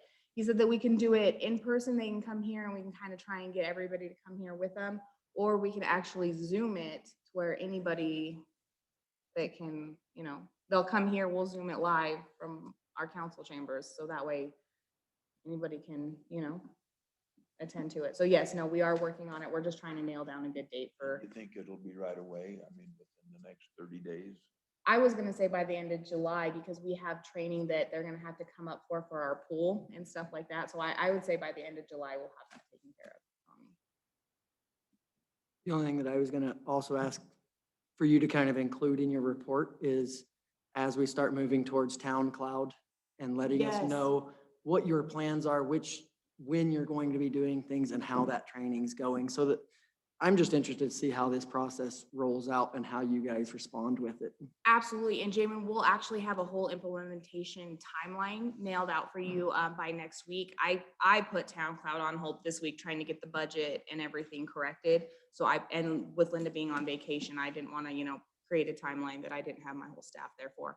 But no, we are going to create an entire timeline and we'll be able to send that to you guys. And then, yeah, as we move forward, I'll be able to update you how Update far us. we are, how we're moving along on that timeline. So yes, Perfect. Thank you. absolutely. Any other questions for Amanda? You got my email about the League of Cities flyer you sent. They had the wrong dates in August. Were those Yes. dates correct for June though? I thought it was Friday, Saturday, but it's Thursday, Friday. So the Thursday part, wait, hold on, let me go on my email. I want to go and make sure that I get And, this then- clear. and you're getting our rooms and whatnot and all that stuff. So I'm a little frustrated because I've actually already reserved the rooms and I've already reserved or registered everybody for the conference, but I haven't gotten any email confirmations back for either one of them. That's what I was talking to Grant about earlier. So yes, no, it is the 17th, 18th is the meeting, but they have a meet and greet on the 16th if anybody wants to attend for Wesley Harper, the president of Nevada League of Cities. That's not a mandatory thing. So if you guys get there and you guys want to attend, I would like to see everybody attend. I'm going to make sure that I'm there early enough for it, but that's not a mandated thing. It's the 17th and the 18th that it will be the. Okay, so that's, yeah, because you sent the email and that's fine, 16 through 18, but I know that we talked about 17, so we're starting on the 17th, so that makes sense.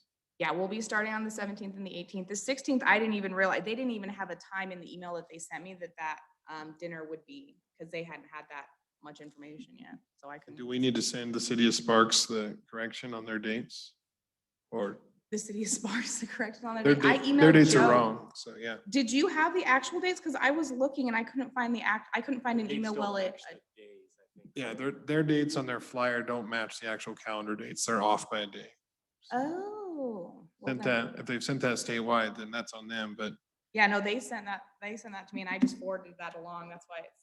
That's why when you sent that, I was like, oh crap. So I emailed Joe and asked her. I just haven't heard back from her on those verifications of dates. But yeah, your guys' rooms have been booked from the 16th through the 18th. And your registration has been put in and paid for. You guys should be getting the registration for the League of Cities personally yourselves, because I put your guys' emails in there. I don't know why they haven't came yet. You say you've got us room already. Yes, I paid for the rooms already. I need a handicap room. Okay, I will Make call the them to change. make that adjustment. Let me make myself a note here, Tommy. Like, Not a problem.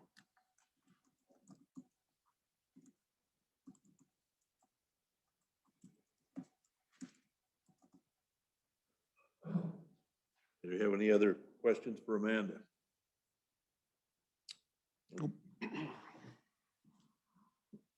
Okay, Public Work Manager. Okay, I'm gonna try and make this quick. We pulled water and sewer samples, sent them off. We'll get results on them later. I did meet with the power company last week to make plans for doing our power upgrade from across the railroad tracks up to Denton Street and around Bank Street to start on Clark and Hill Street. They're doing it in 3 phases. Next week, they should be moving into town to start that project. And it'll move forward from there. We've cleaned up some streets and some alleys. We hired our second guy in the parks, and we've got 2 guys full-time. And I think we're actually getting more done with 2 full-time guys than 3 part-time guys. It's working better. I like this, and we'll want to carry on with it in the future if we don't go to a contract. Hired the pool manager. My guys have been out there rebuilding the filters, working on them, cleaning the pool, getting stuff done there. We've continued spraying weeds, and we've been cleaning up and prepping for Memorial Day. We put the new flags up in town and at the parks. So hopefully we got everything ready to go for Memorial Day. That's it. This goes for both of you guys, building inspector. I think, aren't you designated to write some letters? Or letters for what? City cleanup, city properties. do that? Well, yeah, I was gonna do that, but we need to get some addresses and I just want you to work with Grant so that we can clean up our own backyard before we give someone else another letter. So if you will, 2 work Yeah. together so we can do I that. agree with that. Okay. Totally. Has there been letters out yet? Or no? I'm sorry? Has there been any letters recently? No, we haven't sent any out. There was a yard down the street here that got cleaned up and looks much better though. Okay, any other questions for Grant? I have one. Mosquitoes. Monday, we were working on the equipment today to get it ready. All right, I just, We're spraying it. I It'll wondered start if you was Monday. gonna get something going before Yep. Memorial I Day. put that notice out on Facebook today too. I saw Linda put that on social media today. Okay. No other questions? We'll move on. Discussion of legal issues. We discussed all my legal issues today. I think we're good. No, you didn't. I have nothing else to report. Any questions for Mr. Katsky? Building inspectors report.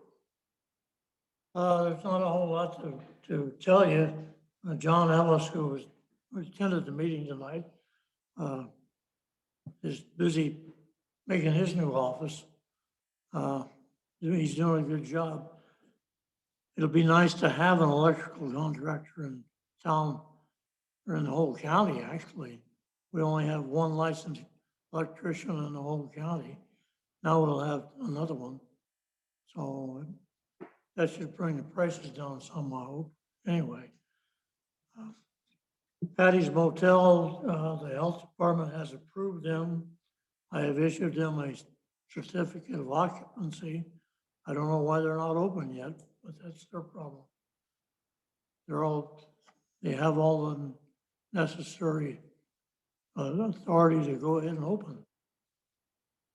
Caliente Apartments.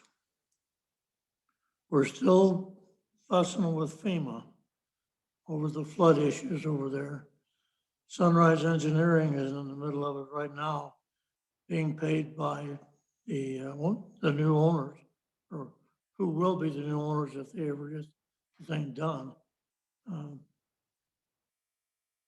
That's about all I have unless somebody's got questions. I've already heard one question. No questions? Well, just a comment. I talked to Sunday afternoon, that one of the owners at Patty's said that they do have reservations for Memorial Day weekend. So they're booked for Memorial Day weekend. I don't know if, I'm assuming then that's when they're gonna open. But she said that they do have reservations and they're booked all through Memorial Day weekend. So I don't know if that means they're gonna just open next Friday or sometime next week. Well, you got more out of them than I did because I couldn't even get them to commit to that. Okay, any questions? Okay. We don't have anybody for public safety here. Okay, Parks and Beautification Committee. Mr. Fitzsimons. Okay, so I'll try to be faster than Grant. Our last meeting was 2 nights ago on the 18th. We debriefed our Cinco de Mayo event, the goods and the bads. Some of the money raised at that event is going towards new flags for Highway 93. Speaking of those flags, they'll be up on Memorial Day, May 31st. And they also are responsible for the bunting. It'll be hanging out here on the fence for the whole weekend. That'll go up Friday of Memorial Day. And that's it on beautification, I believe. Over parks, I just want to point out what Grant said. You've had 2 park employees, they're both put in 40 hours a week. With the spraying of the dandelions, and it's taking less of Grant's crew away. And I think those 2 guys are doing a great job. And I spoke to a park employee last night to kind of check that Rose Park meat, where we put the meat in for Memorial Day, and they've already pulled that out. They got on it today and cleaned it and checked it all out, so. Yeah, I was talking to Logan last night. Yeah, that's what so, other than that, like I said, the parks are looking good and in perfect time for Memorial Day, so that's all I got. Any questions for Sean? Okay. Community Development and Planning. Right. Scheduled for a planning commission meeting yesterday and it was canceled. So there wasn't anything to be on the agenda. The next planning commission meeting, there's a scheduling conflict. It's supposed to start at 5 o'clock as normal, but that's when Bert's Barbecue is. So somebody's gonna have to work that out. I actually have Linda on that already. She's gonna call the planning commission trying to decide, they're gonna decide whether they wanna meet Tuesday or earlier Wednesday. It will be up to them. The only thing that they have so far agendized for that item is the conditional use permit for, Maybe. It's not ready to be put on the agenda yet, is it? those letters went out. Oh, okay. So, yeah, Okay. we got a couple of things that Okay. need to be ironed out with them, so those letters. Okay, and that's all I have.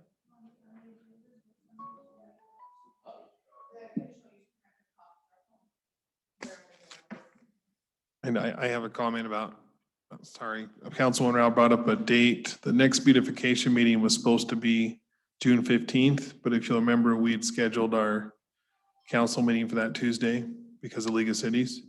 So the beautification made an executive decision that they're not going to meet in June or July. Not a lot going on, and so we will probably not meet again until August.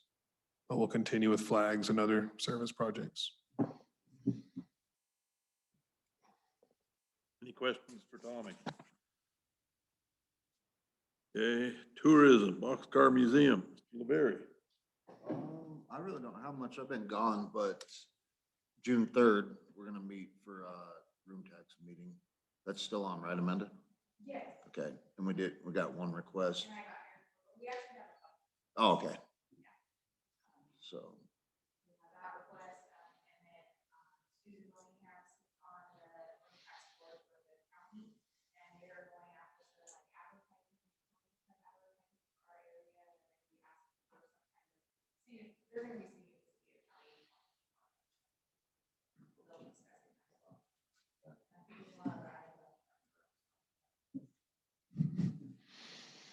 Okay. That meeting will be at 2 o'clock, because I know that is a Thursday on our meeting, but that was the only thing together. But it will be at 2 o'clock, so that will give me enough time to get the report out before 6 o'clock.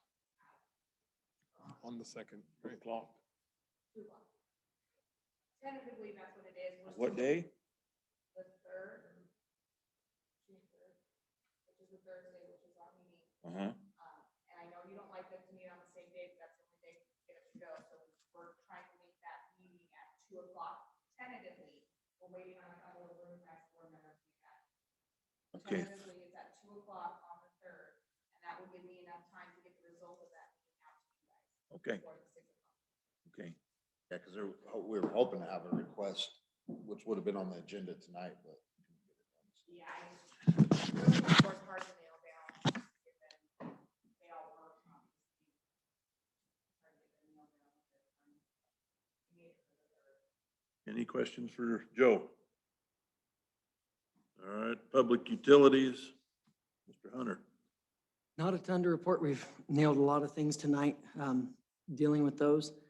Only thing I'm going to remind Amanda is there was an agenda item that was not agendized again this time.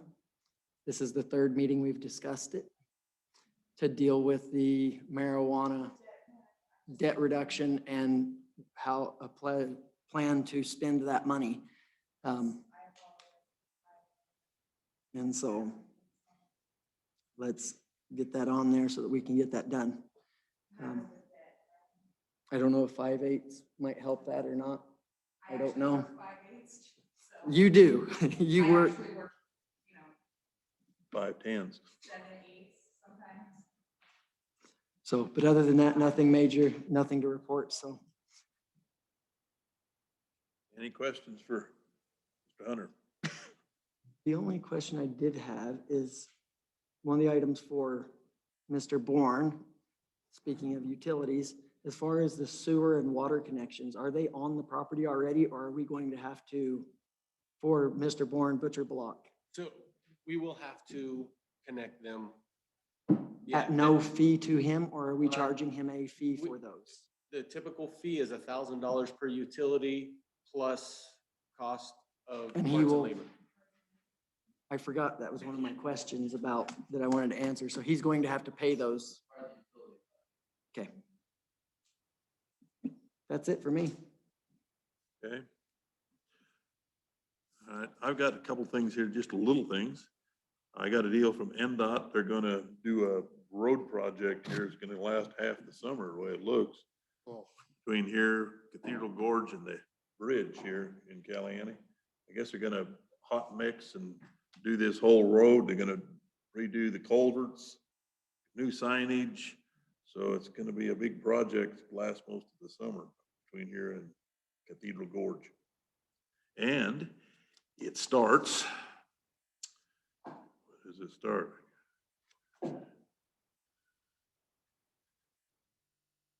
$7 million. The 28th of June, it's gonna start. Got $8.7 million project, so. Anyway, that's something you wanna, Will that increase the lease on that 1 acre piece of property? Will we just continue to lease that to them month to month?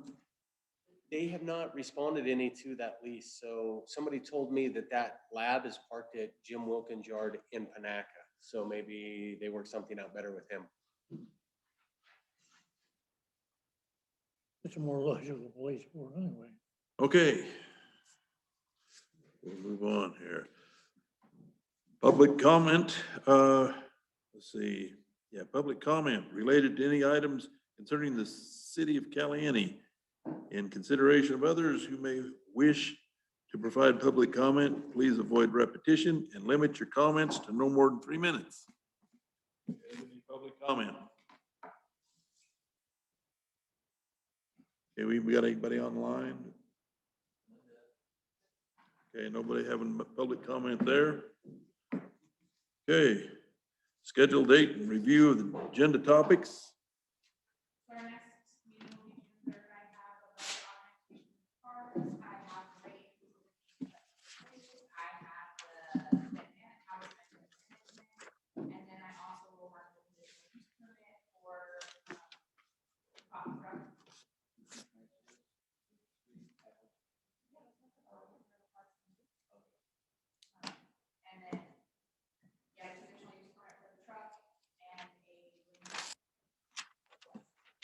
I got a question for the city attorney.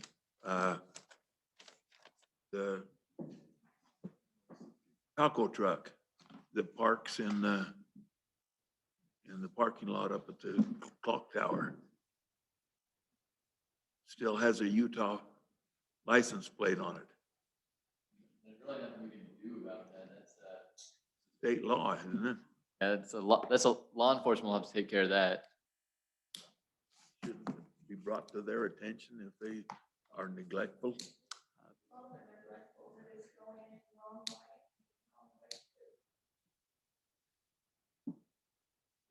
Yeah, that's a law enforcement issue. Okay, we got that finished. I adjourn the meeting. I know. It's his, yeah, he's got the gavel, I mean, he can stop at any time. Look at him.